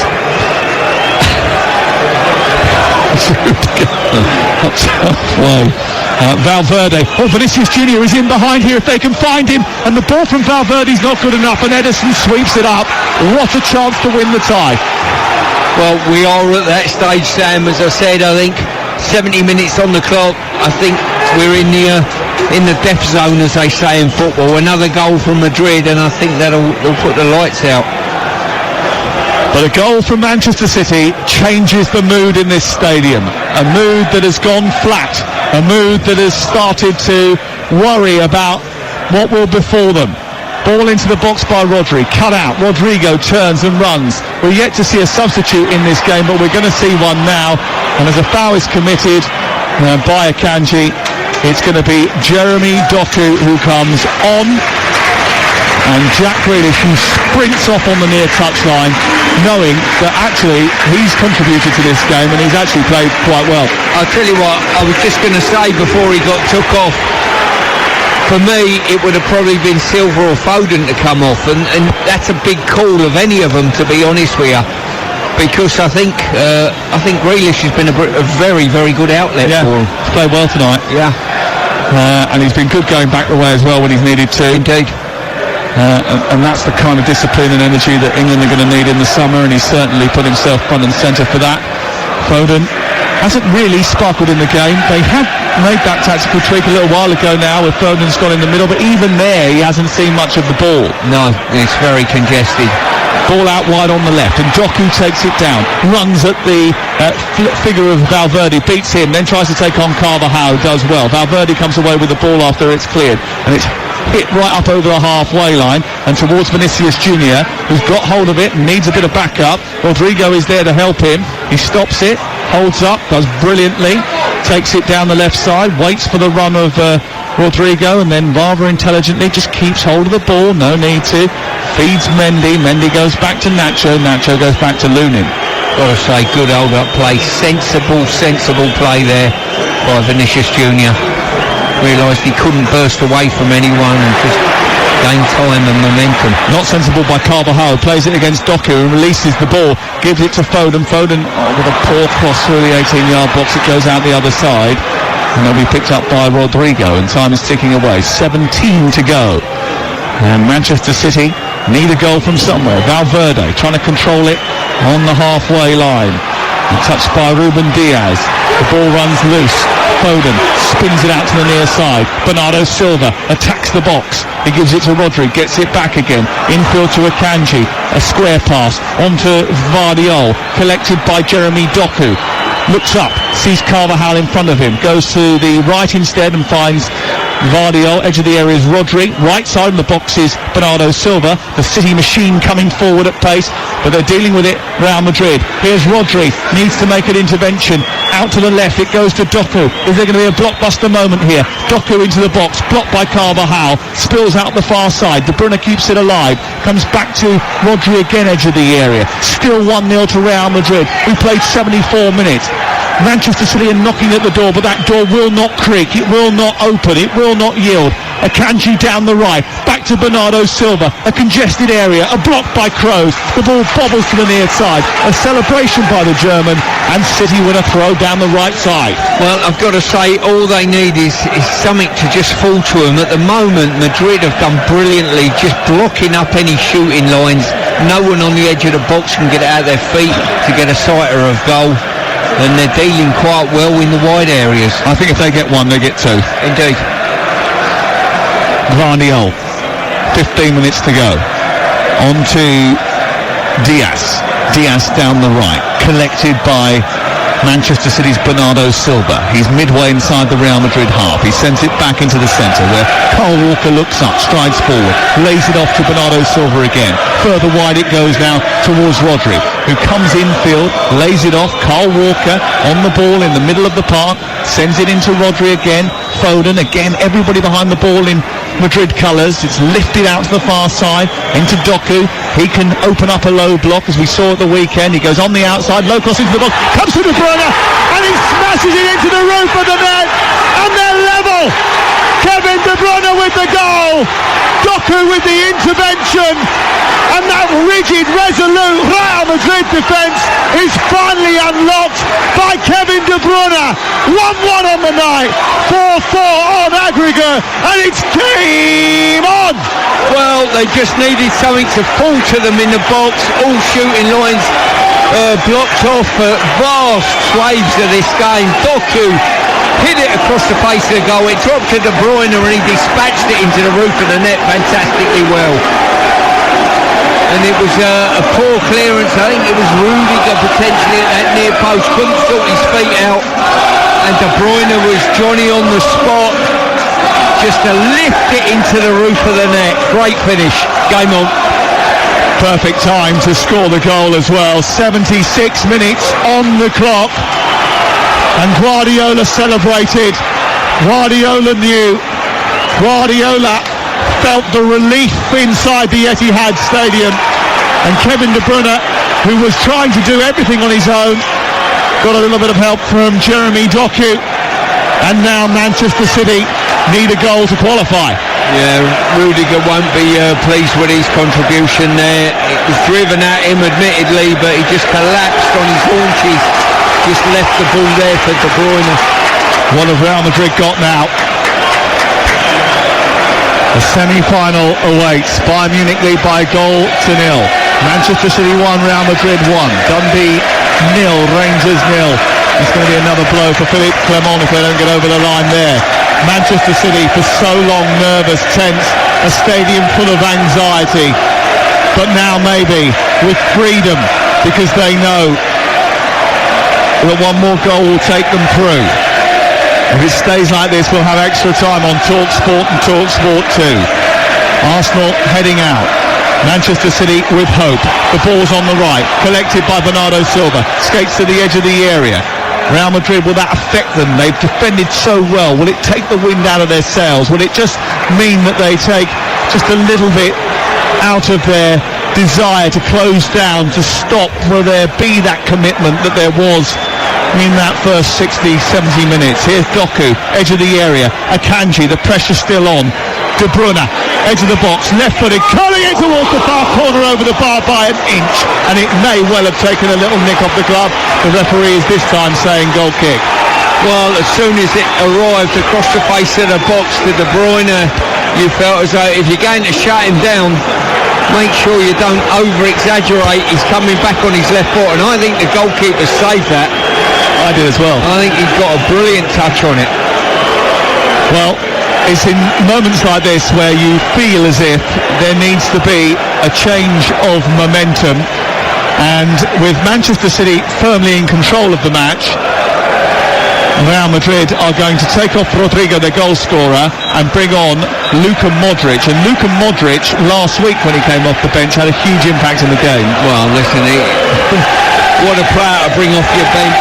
You know, he's an outstanding talent, and I think it's Kroos. It is. They've changed their mind. Actually, and I'm not surprised. Rodrigo came over to the near touchline because the 11 went up, and then as he got over, Davide Ancelotti went over to the fourth official and said no, and changed it to Kroos, and Kroos has been replaced. Yeah, I think probably he has been the weaker of the midfield players, and to take Rodrigo off, I think would have been folly. There's plenty of this game left. Yes, there is, and there may well be extra time to come, because there's 10 minutes plus additional time. If it stays as it is at this moment in time, well, we've got another 30. But here's Doku dancing his way forward, bumps into Carvajal. He was pulled back beforehand, and he gets a free kick just left of the centre circle. Oh, Vinicius and Walker having a little bit of a set to on this near side, and Vinicius is not happy about it. It's going to be a free kick just left of the centre circle, eventually given to Manchester City, and Akanji gets things moving at pace. Diaz, now Akanji, closed down by Rodrigo. They're going to need him for the press, I think, as well, and for the escape route should they win the ball. Bellingham tries to get the better of Josko Gvardiol. He pokes it down the left side. It'll break to Modric, who immediately spins the ball in behind. You see that becoming a tactic in the last 10 minutes of this game. Rodri to the right, De Bruyne back to Walker, Walker to De Bruyne, and then he tries to bend the ball round the back of the defence, and Nacho is there to stop it from reaching Haaland. It goes out for a throwing down by the corner flag on this right hand side for Manchester City. 1-1, 4-4 on aggregate. Yeah, I'm looking at Madrid now. There's players slow getting back into that shape that's been so difficult to break down.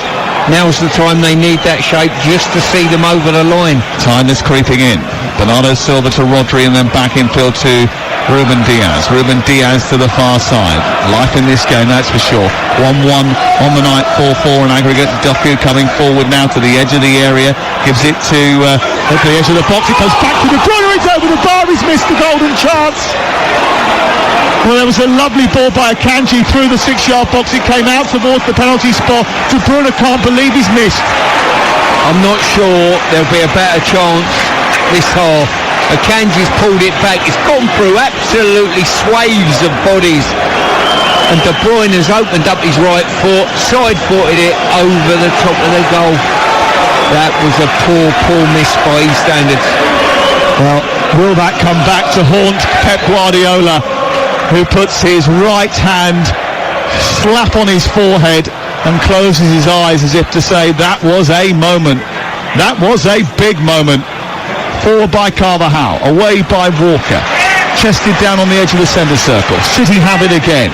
It's 1-1 on the night in the Champions League quarter-final second leg, and it's all to play for now. I just get the impression the Madrid players are finding this very, very difficult now, playing without the ball for long periods. City on the ascendancy. They've been manipulated and moved all over the park. They've been tired and wearied by a constant Manchester City machine, side to side, front to back. Here they come again.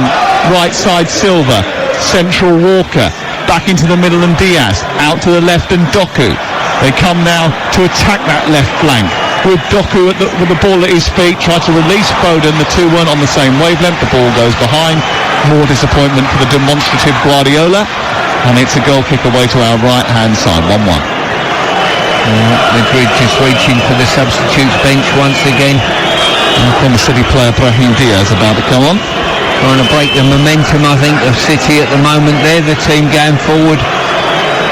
And the counter-attacks have been few and far between this half. Yes, those opportunities to get out have not been forthcoming. And I do think now that Rodrigo is going to come off and be replaced by Brahim Diaz, a Moroccan international as he is now. And he goes on to try and help unlock the City defence or find a way out. There's a lot of creative players in that midfield now. Modric and Brahim Diaz and Jude Bellingham, Valverde, who's got a lot of legs and can also drift crosses in from the right-hand side. But Doku is a absolute whirlwind. He's like the Tasmanian devil. And he picked up the ball on the left-hand side. He danced past two challenges. Camavinga brought him down. Free kick in from the touchline opposite us. Yeah, his movement from a standing start is quite incredible. So quick. Well, whips himself up into a tornado and escapes, doesn't he, down the touchline. Another wide player you'd love to mark back in your day? No, he's not for me. I'm pleased to see him terrorising right backs over that side of the pitch. You'd be saying to whoever it was who was over on that side, Brian Laws, get a bit closer to him, will you? Ball sent out towards the near touchline. Silva taps it into De Bruyne. Heavy touch. Mendy away. Modric out to the near side and Brahim Diaz, and he flicks it away from Bernardo Silva. Tries to escape, brings him down, gives away a free kick to Manchester City. An unnecessary challenge. Yeah, poor challenge there. As I say, Silva knew exactly what he was doing. Slowed down enough to initiate contact. And it's the momentum change. They need Modric now to get his foot on the ball and slow things down for them. The question is, though, the momentum may have changed, but it's still 1-1. Anything can happen. Exactly that. As I say, when City did score their goal, you felt as though, maybe tonight they won't score, you know. There was no momentum, was there? They had the ball, they were knocking on the door was firmly shut, and all of a sudden a slip by Rudiger drops to De Bruyne, it's in the back of the net. Here is Foden trying to release Doku again. He's a yard in from the touchline. Doku, and the Belgian scurries forward and tries to get the better of Dani Carvajal. Gets to the byline, being chased out to the far side. And Doku getting away, pulls it back to Akanji to Rodri, De Bruyne edge of the D. He goes further wide to Bernardo Silva. 85 on the clock, 1-1. Here is Bernardo Silva. Can he get the ball into the box? He's being trapped by Mendy. He couldn't really, so he sent it wide to the far side, and Doku has to sprint to keep it in.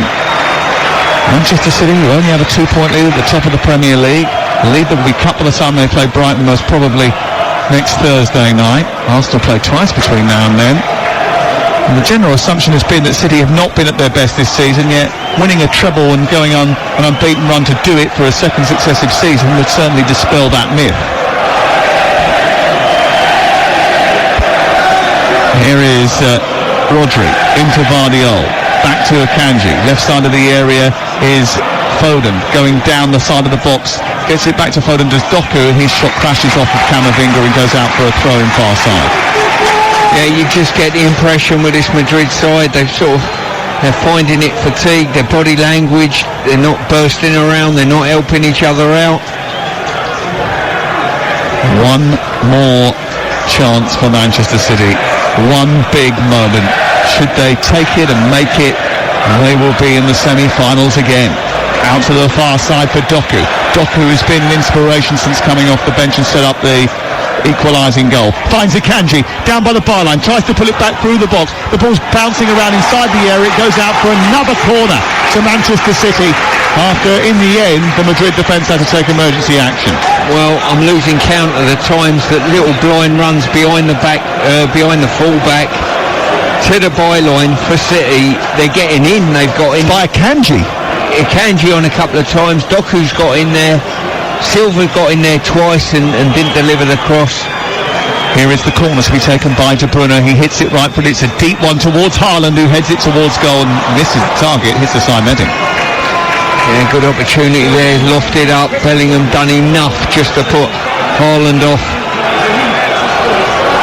It's his 25th game against Madrid as a coach, Pep Guardiola. His record 13 wins, 6 draws, 5 defeats. No wonder he's described as the favourite enemy of the Madrissimo. I think at times in games it's quality, it's this, it's that, but it's moral courage, and that's what certainly both teams need at the moment to see this one out. Manchester City making pleads to the 4th official down in front of us. I don't know what that's all about. Ball is cleared by Ferland Mendy. Pep Guardiola does a Mr. Bean impression as he sort of tries to dance out to the near touchline to grab hold of the ball, then gets it off of the ball boy, gives it to Akanji, and they get things moving again. He thinks that there's still time for them to get a winner here. Time ticking away. We got 90 seconds of normal time before extra time on TalkSport 2. Ball out wide on the left-hand side.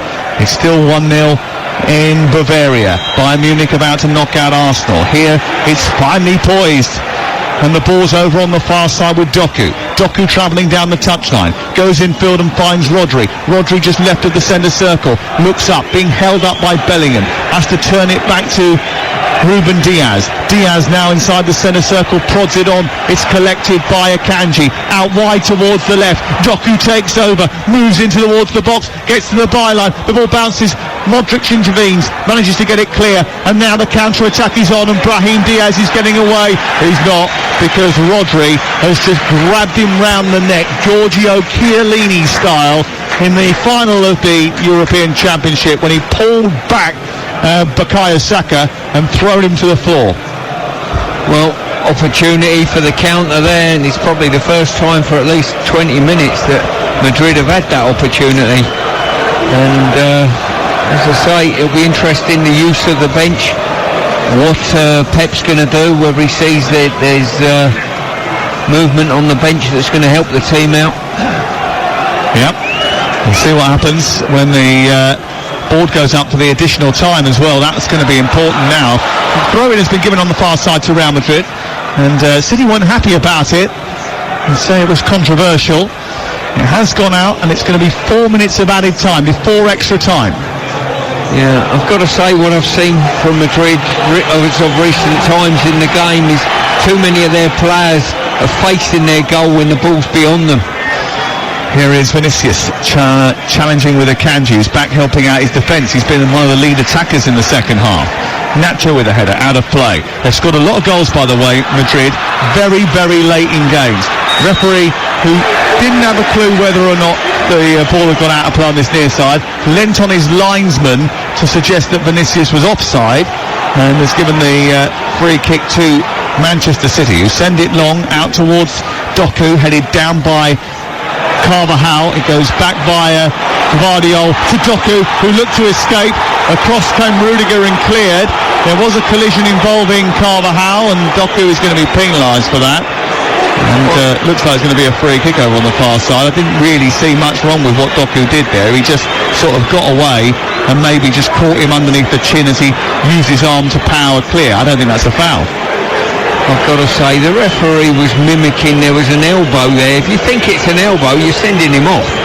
You know, too often this day and age, the reaction of the player hitting the surface ends up dictating the referee's decision, sadly. I think Madrid just want to get to extra time. Here's Bellingham out wide towards Valverde, who slips it down the right. Bellingham trying to get to the edge of the area, sends a long cross into the centre, which goes straight into the arms of Ederson. And now Manchester City maybe with one last charge forward. It's Rodri through to Foden, then back to De Bruyne. Out to the left there is Doku. Doku's going to get there because Carvajal has missed it. He's moved into the left wing position, Doku. Doku looking to get the ball to the edge of the box. Rodri, can he bring the hammer down on it? No. He did hit it, but it was without the venom that you would require to beat Lunin, and it goes into the arms of the Ukrainian, and it's still 1-1, 4-4 on aggregate. Well, we've had 3 hours of football plus. Still can't separate these two giants of Europe at the moment, and we look as though we're going all the way to extra time. We certainly do. And maybe beyond. And maybe beyond. The test of nerve. The dreaded penalty shootout. Ball is with Vinicius down the left-hand side. He gets the better of Akanji moves towards the edge of the area. It rebounds into the path of Brahim Diaz, and then Silva steps across and wins it back for Manchester City. Haaland being wrestled by Nacho, sets it back to De Bruyne. De Bruyne then pings it out towards the far side. He's hoping that Doku can reach that. He can't. It goes out of play, and it's away for a throw-in midway inside the Real Madrid half, and we've got 1 minute of added time to play on TalkSport 2. Well, I think both teams at this stage have probably decided to take the extra time and see where it takes us. Yeah. No, I don't mind watching another 30 minutes, do you? More than happy. Okay, well, why don't you stay with us and we'll take you through extra time then on TalkSport and TalkSport 2. Here is Camavinga, out to the left, collected by Ferland Mendy, up to Brahim Diaz, pinched by Walker, challenged by Mendy. Referee initially was going to play on, now he's going to book Mendy on this near side. And Carlo Ancelotti says it was just a full-blooded challenge. What the hell's your problem with that? And the referee says, I do have a problem with it, and I'm dishing out a yellow card. Yeah, I think that was an outstandingly good tackle, personally, and so did Mendy. I thought you'd like that. It was robust, wasn't it? It was a wonderful challenge. I've got to say, since Brahim Diaz has been on, he's been woeful, hasn't he? He's not settled into the game yet, Stuart, I don't think. I think you're kinder with words than I am. De Bruyne down the right side, trying to get the ball across. It's deflected away by Nacho, and it goes out for a corner. Another corner for Manchester City. And is there one last spark? Is there one last moment? Is there one last throw of the dice that sends City through to a semi-final before and without the need of extra time? De Bruyne comes over towards the quadrant to take yet another corner. He's taken an inordinate number of these tonight. This one, can he make it pay? Madrid starting to panic and wilt a little bit under the pressure of the Manchester City machine.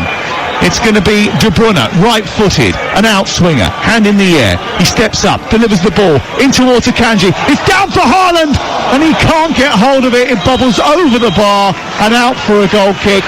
And that is the conclusion of the 90 minutes. And after 2 90-minute games, we cannot separate the leaders of the Premier League and the leaders of La Liga. As a result, 30 minutes of extra time to come. It's finished 1-1 on the night. Manchester City 4, Real Madrid 4 on aggregate. And the Gunners may be Gunners, and so is Erling Haaland, because he has been replaced ahead of extra time here at the Etihad Stadium by Julian Alvarez. It's the second substitution of the evening. Doku came on and made a real difference in that second half and changed the momentum of the match, added attacking flair to Manchester City, which wasn't apparent prior to his arrival. It's a game where Madrid have sat soaked. They've defended brilliantly over the course of the 90 minutes, but they were just tiring towards the end, and City, who had piled on the pressure time and time again, eventually got their breakthrough and got on the scoreboard, level things up, and that, Stuart Pearce, is why we faced 30 minutes of extra time. Yeah, and I'm looking forward to it. It's no surprise to me that Haaland's come off. I don't think he's on particularly good form at the moment, and I think he felt as though he needed to change that front line, and Alvarez has got the run out. He has, and we're about to start our first period of 15 minutes, and we're going to have 2 15-minute periods, and if we can't settle the score between these two, we will go to penalties. And it's the light blue jerseys, white shorts and light blue socks of Manchester City which will get us off and underway. Attacking the goal away to our left, Pep Guardiola, who has been asking for the fans to contribute a little bit more, is doing so again. And Real Madrid in those dark shirts, almost black with gold trim, attacking the goal away to our right hand side. Edison is the Manchester City goalkeeper.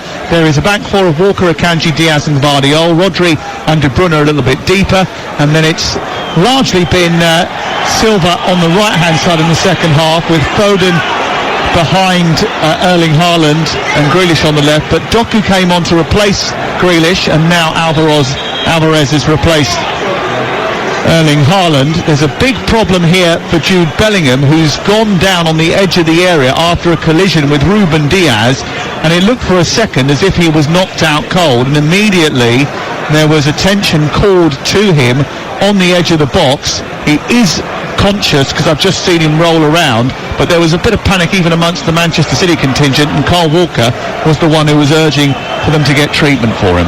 Yeah, as I say, he just run into Diaz, and I don't know, well, you just don't know whether players are sort of play acting a little bit. He certainly went down with a very limp body. He did. Real Madrid have got Lunin in goal. Carvajal right back has been booked. Nacho, Rudiger and Mendy, who's also been booked to the back four. Toni Kroos was replaced by Mudryk in the heart of midfield. He's got Valverde and Camavinga alongside him, and Bellingham, who's playing as sort of the false nine. Brahim Diaz has come out to the left-hand side, and Vinicius is leading the line tonight. He's through the middle a little bit, and he has on occasion threatened to test in behind that Manchester City high line, and occasionally has shown flashes of managing to make the most of it, but in the second half really they haven't utilised that anywhere near enough. No, certainly haven't. I'm just wondering, Sam, whether the Tunnel Club will be delivering Horlicks now as bedtime drinks as we go into extra time instead of teas and coffees. Maybe. We've had there's a rather elite seating area in front of us where they get table service, despite the fact that they're sitting here watching a football match. Here is Doku down the left-hand side, producing a cross into the box. It slides through the 6-yard area, goes beyond both De Bruyne and Alvarez and goes out to the far side. It's collected by Bernardo Silva and then into Walker. We're live on TalkSport and on TalkSport 2 across the nation at the Etihad Stadium in extra time in the Champions League quarter-final second leg. Real Madrid against Manchester City. It's 4-4 on aggregate, 1-1 on the night. Here's Bernardo Silva far side for Manchester City, just 10 yards short of the penalty area. Exchanges passes with Akanji, and then it goes back into midfield where Rodri, patrolling sensibly, probing neatly, gives it back to Diaz, and then Gvardiol gets it out to dynamic Doku once again. He moves towards the edge of the box, dances one way, then the other. His feet moving so fast, they're almost impossible to follow. It's taken down the left side to try and beat Carvajal. He's wrestling with him. Carvajal sticks to his task. He gets it back to Gvardiol, and then on to Rodri, who's just outside the D. He tees it up for Walker, and this has been a constant theme of the second half. Manchester City attacking down one flank, then having to switch and go down another when they end up running into a bit of a cul-de-sac. But it's been pressure after pressure after pressure for Manchester City. Here is Rodri, edge of the area, right side, inside channel, shrugs away Modric, gets to the byline, needs a bit of help, guides it back to Akanji, who's been a real part of the attack in the second half. He's been thrust forward by Pep Guardiola, and then they go back to halfway and build again, City. Yeah, as I say, Tilly, you've got to keep knocking on the door. The best supply line at the moment is probably Doku on this left-hand side. His ball across created the goal, and certainly a couple of crosses subsequently have looked very dangerous. 94 minutes on the clock. This is the first of two added periods on TalkSport and TalkSport 2 tonight in the Champions League. Bayern Munich have beaten Arsenal. The sports bar is up and coming. The boys waiting to take your calls. I'm sure that Jamie in particular is bursting to take your calls. 037173334. That's the number to call if you want to get on the sports bar tonight. You can leave the boys a WhatsApp voice note as well. Same number, 03717223334. Manchester City have possession. 1-1 on the night, 4-4 on aggregate. Alvarez to Foden, left side, tries to get into the box. He hasn't seen enough of the ball tonight and certainly hasn't been able to get into the game the way we've seen so far this season. Doku, though, certainly has. Feeds De Bruyne, couldn't control it. Foden coming in, little deflection. Mendy panics because Silva's behind him and puts it out for another corner to Manchester City. And Stuart Pearce will tell you they have had an inordinate number of corners over the course of the 90 minutes we've played, and now at the start of extra time they're having corner number 16. Yeah, as I say, they keep whipping them in. They've got no Haaland now. That height is missing in that front line. It's going to be De Bruyne to take the corner kick, far side. Can he arc this one to Rodri? He might. It's aimed in towards that area, which is just back from the edge of the 6-yard box. Akanji went up there as well. He's nudged the ball back to Bernardo Silva, and now the escape might be on. But before Brahim Diaz can do that, Ruben Diaz shuts the door. Down the left it goes. Alvarez has spread his wings. He gives it back to Doku. Doku's on the left angle of the penalty area. Into Gvardiol. Still sticking to this left touchline. Alvarez looks to try and attack Jude Bellingham, who comes out to face him up. Alvarez just hesitates, goes back to the Croatian, and then Bellingham can't get the better of Gvardiol. Doku now takes over, tight to the touchline. Again, Madrid keeping Manchester City at an arm's length, at a safe distance at this moment in time. They are, and it's all City at the moment, territory-wise. It's been all City for most of the second half, hasn't it? Foden out to the right-hand side, 96 on the clock. De Bruyne down the right side, tries to clip it back into the box. Akanji helps it into the 6-yard box, but Looney's going to come out here, protected by Carvajal. And it's going to be a Real Madrid ball away to our left-hand side. How would you sum up the game? You've watched both legs now. We're into extra time in the quarter-final of the Champions League. How would you sum up the tie over the two legs? Because it was chaotic the first game, 3-3. The second one has been a lot more one-sided, but Madrid have been so much more pragmatic. They have. They, looked a real threat on the counter-attack. Bellingham holding the ball up and sustaining attacks and building attacks. But the longer the game's gone on, the more that's diminished in many ways, hasn't it? And they look as though they're I don't want to tempt fate here. Madrid look as though they've run out of a bit of gas, to be fair, and don't believe that they can actually win the game. Every goal I think we've seen so far in the tie, though, has come against the run of play. So while they play their rope-a-dope tactics, we won't be painting the passage of Manchester City into the last four just yet, where if they do win tonight, they will face Bayern Munich after Arsenal's exit. 1-1, free kick given to Manchester City. Brahim Diaz was penalised. This free kick taken just right of the centre circle. It goes into Foden, then goes back to Akanji, and Bellingham trying to lead the press and asking for some help in doing so. But I don't really think Valverde has got the legs to get up and do that anymore.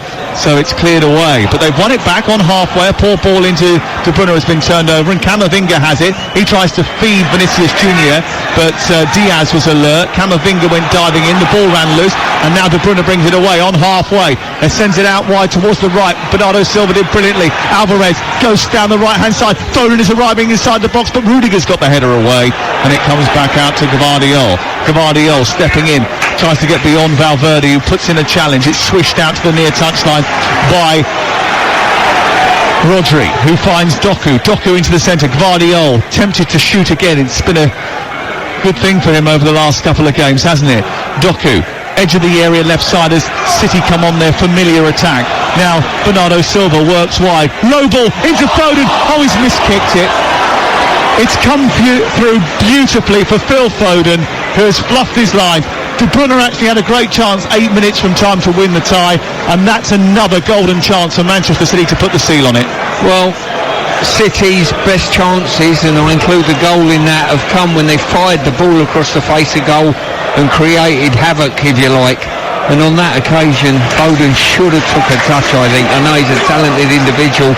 He had time to take a touch and sweep it into the back of the net. Yeah, well, it was interesting, wasn't it? Because he sort of swished at it, missed it, and it hit his standing foot. Here is Bernardo Silva again, lifting the ball into the box, headed away by Carvajal, down by Rodri, into Doku. He controls it, but only just. He gets it into the area, takes it down the outside. He needs some support. Gvardiol provides that. Extra hesitation from him before he pokes it to Diaz. Right side is De Bruyne. De Bruyne into the centre, away by Nacho. It's a constant pattern of swaves of blue attack, and Madrid trying to hold the resolute line to stop them from conceding what would end up being a goal which would inevitably send them out of the competition, I think. Yeah, there's a few tired individuals out there, and I see more tiredness in the Madrid lineup than I do the City lineup. I think they're going to bring on Lucas Vazquez as an outlet now around Madrid, who have had Carvajal and Mendy booked, both full-backs who have got to be careful in this extra period. We've got 5 minutes of it remaining, the first one anyway. A little back heel for Modric into the path of Valverde. Back to Modric again, and now in behind Vinicius Junior, trying to get away from Walker. He gets his body across Walker, but Walker does brilliantly, absolutely supremely, just to edge out Vinicius Junior and block his attempted run to goal. It's supreme defending. Awesome acceleration from England's right back and Manchester City's captain. And I tell you what, I don't know whether it's a physical injury or a mental one to Vinicius Junior now, who's limping back to his own half. Yeah, here is Rodri at the other end, and whilst he limps, Manchester City take on 10 men, and at this stage of the game that could be key. Here is Doku down the left hand side, weaving into the box, right footed shot blocked by Rudiger, goes behind and it's away for another corner. I'll tell you what, if we're in a boxing match at this moment in time, if I was one of the seconds for Madrid, I'd think about throwing the white towel in, because I'm not sure there's much oomph left in this team. He's gone down, Vinicius. I think he's injured, and he's going to be replaced by Lucas Vazquez. And that's a key absentee. Well, I've got to say, I'll be tempted to take Diaz off instead of... You're not having Brahim Diaz, are you? Not tonight. His exact words over on TalkSport 2 before we joined TalkSport for extra time was, since Brahim Diaz has come onto the pitch, he's been dreadful, Sam. Yeah, and I'm sticking by that. Off comes Vinicius Junior. He does so at a snail's pace, and that is causing some frustration even amongst the luminaries in the Tunnel Club. Quick, put an extra sugar in their tea. Exactly. Some of them are being tucked in now. Now we've come to this this late that there's duvets being brought down the stands, everything. Yeah, electric blanket for one. And Foden to take the corner on this near side. He whips it in left-footed deep towards the far post. Header away is by Modric. It's a brilliant header as well in front of Rodri. Did supremely to get up. The ageing superstar, 38 now. Here is Bernardo Silva moving towards the edge of the penalty area. He sends it wide as City come on yet another attack. De Bruyne into the centre. Oh, what was Lunin doing? He's fisting the ball to the near side. It's come back to Doku. Doku goes down the outside of Vazquez. It stands up across, but it's too close for the Ukrainian, and Lunin will collect this and clear it away. Yeah, I think it's just a case of keep firing that ball across the face of goal, and all being well, a little bad clearance, a drop to somebody. Jude Bellingham gone down over on the far side. He is receiving a little bit of attention after a bump from De Bruyne. Not the world's most aggressive player, Kevin De Bruyne, but certainly he has worked incredibly hard tonight. And look, they owe him a lot, because he was the one who was really making things happen when others have gone off the boil a little bit. They needed more from Haaland, and Foden didn't get it, but he produced, and he's come up with the equaliser, which at the moment has put them in a great position. But here comes Lucas Vazquez. Brahim Diaz trying to stay onside. Camavinga coming forward in a rare foray into City territory by Real Madrid. 1-1 the score on the night, 4-4 on aggregate. Still none the wiser as to seeing who will play Bayern Munich in the semi-finals of the Champions League. Ball out wide towards the right, and Brahim Diaz, who moves up towards the edge of the penalty area. It's been a bad week for Arsenal. They've lost ground in the title race, and they're out of the Champions League. 03717 223344 is the number to call if you want to get in the sports bar. Are Manchester City going to follow them out of the Champions League, or go through at the expense of Real Madrid? It's still all to play for. Diaz trying to get the ball away from Josko Gvardiol. He gives it away to Doku instead, and Doku says, I'm going to test Carvajal for pace. He pushes it down the touchline, comes back in field, releases Rodri, who collects it well. De Bruyne 10 yards from the edge of the D, goes wide towards the City right. Now it's Bernardo Silva back to the Belgium. He then waits for the arrival of Walker on the outside, and again they're all bunched up on the edge of the box, the Real Madrid players, trying to ensure that the spaces that City are looking for are no longer apparent. Walker slows it down, right side, 3 yards in from the right touchline. 30 seconds of time to play at the end of the first period of extra time. Bernardo Silva to the right, trying to get away from Ferland Mendy. Goes on the outside, gets to the byline, tries to push a cross in, but Ferland Mendy did his job, and the ball trickles behind and away for a goal kick, and that probably will be the last action of the first quarter of an hour of extra time. Stuart, what do you make of it? Well, at this moment, with the substitutes that have been made from Madrid, I think their counter-attack threat, and I don't want to speak too soon on that, is diminished slightly, so it's whether City can get that breakthrough in the next 15 minutes. 2 minutes of added time at the end of the first period of extra time. I mean, there's only 2 minutes added on the whole of the first 45 minutes.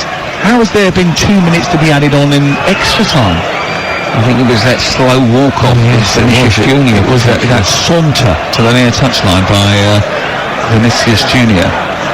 That didn't take 2 minutes. Here's Vazquez onto Brahim Diaz. Bellingham makes a dart down the right-hand side. Might get on the end of this. Vazquez goes into the centre. The ball centred by Bellingham. It goes out for a corner. And would you believe this? I have every reason to believe that is the first corner kick that Real Madrid have fashioned in the 106 minutes we've played here. That is incredible when you consider the amount that City have racked up. Just hope it doesn't bear fruit. Modric to take said corner from the near side. He's got Rudiger to aim at. Nacho's in there as well. Bellingham trying to raise the noise levels from the Madridissimo over on the far side, and the corner comes in. It's flicked away by Walker, out as far as Brahim Diaz. He dollies the ball straight up against Bernardo Silva. Rudiger keeps it alive, away by Akanji, and it's out as far as Ferland Mendy. Mendy slides it down into Diaz's path again, looks to try and bring it infield. Diaz, who was once of this parish, sends a cross into the box. Rudiger over the top of the bar from 4 yards outside the goal mouth, and from a wide angle has a golden chance to put Madrid in front and misses it. Well, Diaz it was who whipped the ball into the box, and he's in the 6-yard box. Rudiger, he swivels his body, left foot, and toe punks it right into the stand. Thank goodness. Manchester City have had to endure hardly any attacking football for the last hour, but right at the very end of the first period of extra time, they saw their Champions League lives flash before them. Half-time and extra time, City won, Madrid won. A few-minute period here is not going to do them any favours ahead of that game. And then, by the time they play Thursday night live on TalkSport against Brighton, they could find themselves knocked off the top of the Premier League. In fact, it's likely they will do. But getting through in the Champions League is their immediate priority, and that is taking all of their attention and ours. Here is Bellingham on the near side, trying to hold up the ball, gets it back into Valverde, who has it pinched by Walker, and it's out on this near side. Is there anything that Pep Guardiola can do to influence proceedings here? He's only used 2 of his substitutes so far. Would you be tempted to add anything else? I'm not sure I would, to be fair. He's the team that are on the front foot at the moment. The only reason you might do that is closer to penalty kicks, if you feel as though you've got a good penalty taker on the bench. I get the feeling with Pep, he knows exactly, he trusts his team to get a winner. Ancelotti has done very well, actually, to sort of plot a course to getting something from this game. Definitely an improvement on last season's showing when they were blitzed at the Etihad Stadium. And penalty kicks may well give them the best chance of a route through to the semi-finals in a match-up with Bayern Munich. Ancelotti, who we were mentioning earlier, is usually incredibly calm. Even he's looked tense. Here's Alvarez on the edge of the area, finding Foden, who's now in the middle of the Madrid half, combining with Bernardo Silva. Back to Bernardo Silva from Foden. He's driven him back, and Ancelotti's trying to move his team up the pitch and get them away from their own penalty area. They were dropping a little bit too deep for his liking. Yeah, I wonder if Rodri's words are ringing in Pep's ears at the moment. I'm a little bit tired. Can you give us a rest? He had his rest on Saturday. There you go. Have a bit of extra time. Hey, training season's over. This is the business end of the campaign. Legs will be tested, and so will minds. And that mental ability to dig in and get through these tough situations. It's something that Manchester City have got in their locker. Can they prove it tonight? Doku, who is running down that left-hand side, dancing inside and outside, beats 2 players, gets to the byline, hits it against Carvajal, then goes for the return. It's collected by Lucas Vazquez, and they clear Madrid here with Camavinga charging through midfield. He's got option to his right in Brahim Diaz. He's got Bellingham to the left-hand side. Diaz almost conspired to lose the ball again. Vazquez will switch the play from right to left, and Real Madrid will have possession. 107 minutes on the clock. We get to 120 before we blow up for penalty kicks. Modric trying to get away from Alvarez. Referee says play on, despite the fact that he looks as if he was clipped by Julian Alvarez. And then Carvajal's gone down with a problem, and the ball's been kicked out of play on this near side, and they may well have to make another change here, Real Madrid, for another injury. Davide Ancelotti, the assistant to his dad, Carlo Ancelotti, is just orchestrating the changes. Those two ended up having a stand-up row in the second half. Real proper beef. I think Eder Militao, who has only played 2 minutes of competitive football since having a serious knee injury, is about to come on for the last few moments of this game. Yeah, as I say, Carvalho just hit the deck. I've got a feeling there's cramps set in there, and he's up and he's down again. Playing the pantomime villain over there on the far side. Well, they're going to use all of the housery tactics to get through to 120 minutes, I think. Such is the fact that they're on the back foot, and they are, they're out on points, aren't they? Let's be honest. If it was a boxing match, there would no chance of getting through on the card. But because it goes to penalty kicks, they have got a puncher's chance. Yeah, they certainly have. And to say the sub now just pulled his socks up, put his shin pads on, tied his boots, put his shirt on. In fact, he's just got fully dressed once again. Ah, good. He's suggesting that he wasn't prepared for his action. Is that what you're saying? That was an innuendo, yes. Yes, it did feel as if that was your inference. Yeah. And I think John Stones is going to come on as well in the next few moments. So Eder Militao comes on, and Dani Carvajal will eventually come off. And he gets a slap of the hands from Jude Bellingham and a little cuddle as well. Pep Guardiola wants to make a change himself here. He's immediately saying, come on, I need someone to get ready. John Stones is taking his time. Maybe it won't be John Stones after all that. I think it's Kovacic. Kovacic is going to get the call instead. No, he's not ready either. In fact, both of them are still trying to get ready. John Stones is still fiddling with his bits and pieces. Oh, Eder Militao's gone off again. Oh, he's got a chain on. Jeez, oh dear. No bling in the Champions League, I'm afraid. Honestly, this is the top echelons of club football. Yes. The player's not ready. He's got his Belcher chain around his neck. He's out of his centre-off boys. You can ride it. We're back underway. Stones and Kovacic about to come on, and we are going to get another substitution. The temperature dips again inside the Etihad Stadium, but the release is for Brahim Diaz down the right-hand side for Real Madrid, who's scampering forward. He's being trapped by Diaz. He gets to the right angle of the penalty area. He's got men over here, but his pass selection was poor. Vasquez tries to send it back from the edge of the area anyway on the volley. Didn't catch it right. Goes over the top of the crossbar. There's a chance. Yeah, it was a chance. He was stretching at it. No need to. Should have composed himself slightly. Off comes De Bruyne. And on comes Kovacic, and off comes Manuel Akanji, and on comes John Stones. What's your verdict on those substitutions, Stuart? I mean, he's had such an influence on the game, Kevin De Bruyne. I can only think that that's time that's creeping in. Yeah, that's all I can think. We're near enough at the end of the match. We're staring down the barrel of penalties. He's had so many injuries, you don't want to put him in the red zone. No. I think he should be well and truly in that now, the work he's got in. Yeah, certainly had a very good game, Kevin De Bruyne. I wonder if those changes will turn the tide here, maybe give control to Real Madrid. And it's a free kick to Madrid, even though City thought that it was their free kick, so they set up for that, went to play. The referee stopped the game and said no, it's a Madrid free kick, and now the whole set piece is turned on its head, and all of a sudden, from what looked like a routine free kick for Manchester City, is now an attacking set piece for Real Madrid. He did actually give the free kicks his way, the way he pointed. Yes, but he changes his mind, as we've seen. Modric into the penalty area, not a great delivery, headed away by Stones. In the first half, he gave 2 goal kicks, and he then changed into corners.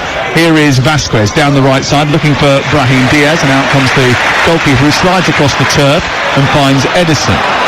And Ederson bowls it out to Bernardo Silva. John Stones to the left and Vardiol. That was a little trait that we noticed in the referee in the first 45 minutes, and we thought he might be getting instruction actually, didn't we? Yeah, I don't know if we did then. Doku into Kovacic, round the back, tries to send the ball in towards the left edge of the 6-yard box, but he didn't get to wrap his foot around it because Rudiger came across, did his job, and it's out for another corner to Manchester City. Oh, yet another corner. I think Foden's taken maybe 1 or 2 of them, but he's going to have to take this one because Kevin De Bruyne is now out of the game. And John Stones up from the back, Rodri's in there, Diaz is in there too.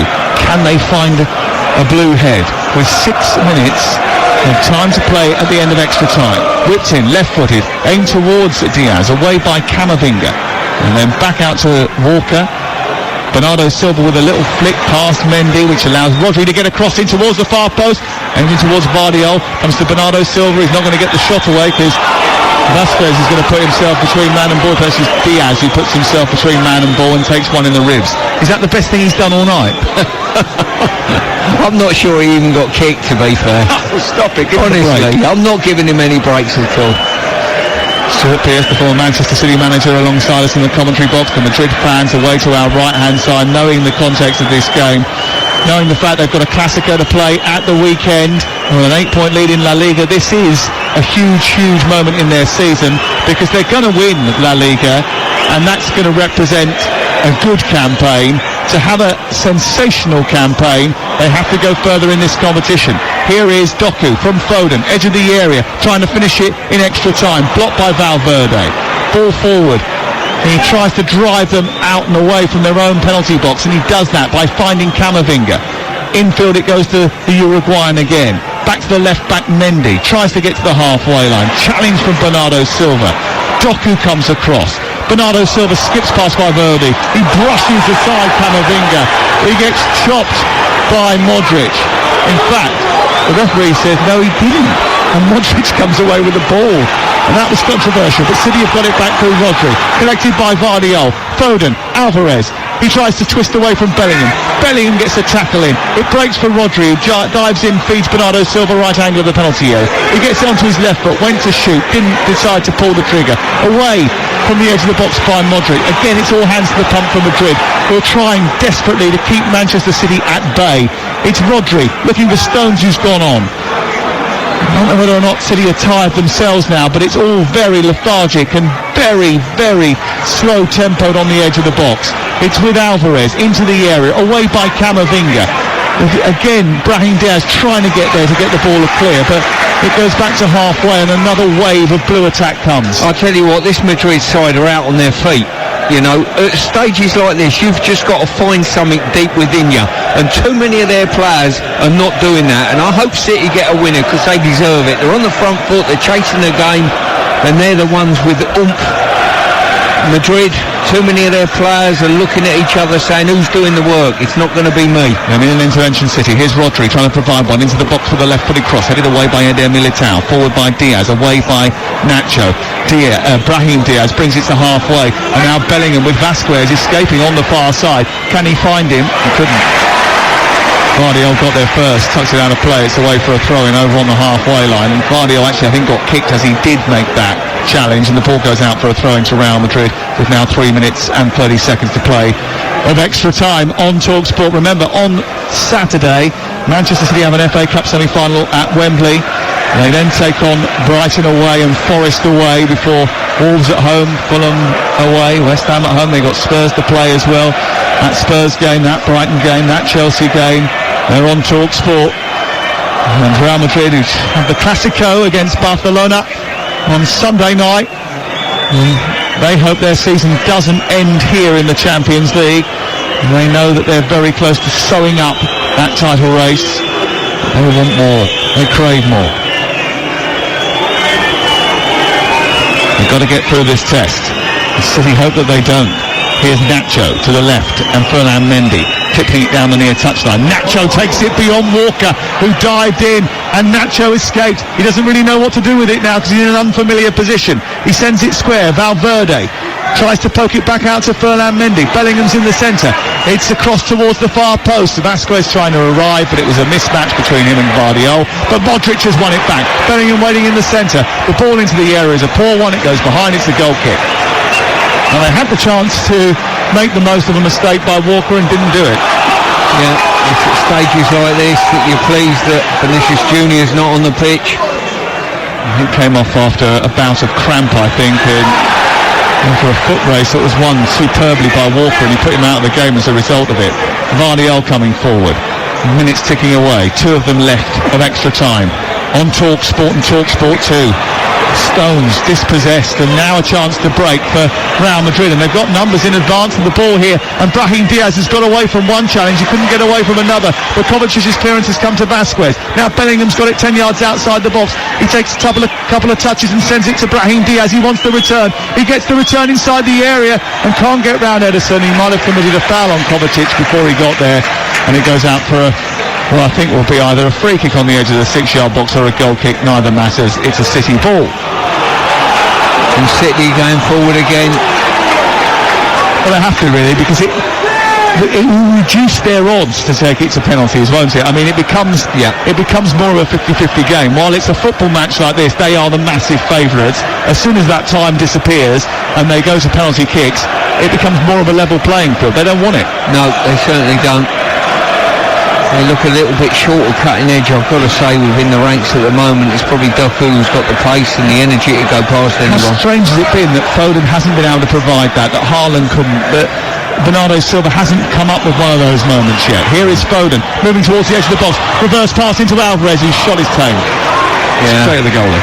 Just as you mentioned the name Foden, off he went, past two players and slid a great ball down. Yep, he hasn't been as in the game as he has been in the latter part of this season, where he has been so much at the centre of what Manchester City have done. Yeah, I think playing out on the flank for a long period has not helped him tonight, and the amount of people in the centre of the pitch. It's been so congested, it's been difficult for him to find that space. Doku has come on, tried to weave down that left-hand side to exploit the low block. There's 1 minute of added time at the... I mean, come off it, mate. How can there be 1 minute of added time with all the stoppages that we've had in the second half of extra time, when you had 2 minutes at the start, at the end of the first half of extra time? This guy needs a new watch, doesn't he? Here is Kovacic, just left of the centre circle. 1 minute of added time. We've already played 20 seconds of it. Doku down the left. Can he win it here? He goes beyond Lucas Vasquez. Then he's held up by the Spaniard. Tries to twist away. Does twist away. Couple of deflections, sends it behind. It's a goal kick away to our right. We could be heading to penalties here. Yeah, I think you're right. It's up for grabs then, that is for sure. Guardiola again trying to get the City fans behind the team. And again, it's just a smattering of applause that you get. It's not the big roar. And I think there's nervous tension inside this stadium. They know that their double treble is in the balance. Their Champions League future is in the balance. And Carlo Ancelotti knows that this is a big moment. It's going to be penalties. After 90 minutes in Madrid and 120 in Manchester, there is still nothing to separate Guardiola's Manchester City and Carlo Ancelotti's Real Madrid, who are on the back foot for most of tonight's game, but have a 50-50 chance from the penalty spot. City won, Madrid won at the end of extra time, 4-4 on aggregate. Spot kicks will decide who plays Bayern Munich. Well, there's some players with experience of penalty shootouts, including a World Cup winner in Julian Alvarez, who's going to take the first City penalty away to our left-hand side in front of the City supporters, the Madridistas at the other end. And I think it's also worth pointing out that we haven't got a ball yet, which is a bit of an issue. So the City staff have just gone out to get one. And one of the support staff has gone over, picked up a ball that he quite likes, kissed it, and then given it to Julian Alvarez. City have had positive and negative experiences with penalty shootouts this season. They won 6-5 on penalties in the Super Cup earlier in the campaign against Sevilla, and they lost 5-2 on penalties to Arsenal, you may remember, in the Community Shield. So let's see how this pans out. Julian Alvarez in front of Andre Lunin for the first penalty. Going first, Manchester City in the shootout for a place in the semi-finals of the Champions League. It's Julian Alvarez, steps up, right-footed, strikes the ball to the goalkeeper's left. He goes the wrong way, he scores, and it's 1-0. Super penalty there, really was. Goalkeeper, went early, went to his right. Alvarez just opened his body up, guided it inside of the foot, but put a lot of pace on it. Luka Modric will take the second kick of the night, the first for Madrid, and stomps forward. He himself has been a penalty taker of some repute, a strong striker of the football in front of those hostile Manchester City folk behind the goal. He will step up right-footed. Ederson bounces. It's saved by Ederson, down to his right, repelling Luka Modric, and it's advantage City in the shootout. Fantastic save by the goalkeeper there. Once again, went to his right-hand side and got a strong right hand to it. Well, it wasn't in the corner. It was a couple of yards inside the upright. It was a good save by Ederson. And again, we've lost the football. Where's the ball? I think it went in the crowd from Modric eventually, and someone took it home as a souvenir. Bernardo Silva has come back from the crowd. Bernardo Silva wants to get on with it, and there's a delay as a result. And it's going to be Manchester City's Bernardo Silva to take the next penalty kick, leading by 1-0 after the save from Ederson. It's advantage City in the shootout for a place in the semi-finals. Bernardo Silva, who steps back towards the edge of the box, arcs his run up. It'll be a left-footed ball into the box, and he's teed it up straight in the goalkeeper's hands. That's one of the worst penalties I've ever seen. Straight up to the goalkeeper's hands. What has he done? Well, incredibly, if the goalie dives, it's a brilliant penalty. It was one of those. The goalie has not dived. He's just stood there and caught it right in front of his face. When you get them wrong, they look horrendous. Relieved look on the face of Modric. Absolutely despondent look on the face of Bernardo Silva, who knows he has just missed a huge penalty and surrendered the advantage. And the man to try and take that advantage back is Jude Bellingham. He takes a long run up. He eyeballs the goalkeeper. Jude Bellingham wearing Zidane's 5 against Ederson. Right-footed, slips it past the goalkeeper and in. And we're all square in the shootout, and City's early advantage is evaporated. Yeah, a little stuttered run up there. Ederson gone to his left. Bellingham had the presence of mind just to close his foot and pull it the opposite way. Anyone who's watched Mateo Kovacic recently knows how well he can strike from distance. How good is he going to be from 12 yards out? It's Kovacic against Lunin to put City back in front. 1-1 in the shootout. He steps up, right-footed, saved by Lunin. And now it's advantage Real Madrid. It's a miss by Kovacic, a save by Lunin. Another poor penalty, hit with venom but not the right direction. And Manchester City have missed 2 of their first 3 kicks. Yeah, goalkeepers are proving their worth now, there's no doubt about that. Normally, if the opposition miss and you score, the chances of winning a shootout go through the roof. On this occasion, City have not used that stat to their advantage. They had a terrible shootout against Arsenal in the Community Shield, and it's coming back to haunt them. Lucas Vazquez to put Madrid in front. Right-footed, steps up into the corner, and it's advantage Real Madrid in the shootout. Lucas Vazquez dead-eyed from the spot, and Manchester City need all the help they can get now. Right in the corner, waited for the goalkeeper to blink first, closed his foot and pulled it to his left-hand side. And so much has, and so much does, rest on the shoulders of Phil Foden here. 2-1 to Real Madrid. It's Foden, blasts it home. 2-2. Good penalty there, Foden, under pressure. 2 each. Now Ederson's got to pull something out the locker for his team, otherwise no retention of the Champions League this year. Big moment this for Nacho, to put Madrid ahead with 1 regulation spot kick to take. Nacho, the club captain, has signed a year's extension in the summer and has been called upon a lot this season against Ederson. He spots the ball, takes a big run up, turns up and blasts it into the corner, and it's 3-2 to Real Madrid. And now Manchester City have to score their next penalty. Sudden death now. And it's going to be Ederson who is going to take it. Goalkeeper, eyeballing goalkeeper. He's just back from a knee injury that he sustained up at Liverpool. He started tonight after not starting the first leg. Ederson against Lunin, the goalkeeper of Manchester City, to keep them alive in the Champions League. Steps up left-footed. What a penalty that is. And that, he scores.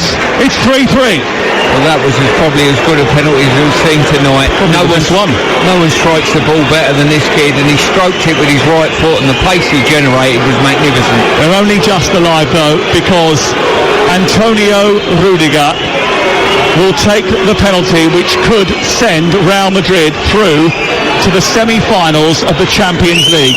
If Rudiger scores it, it's all over for the holders.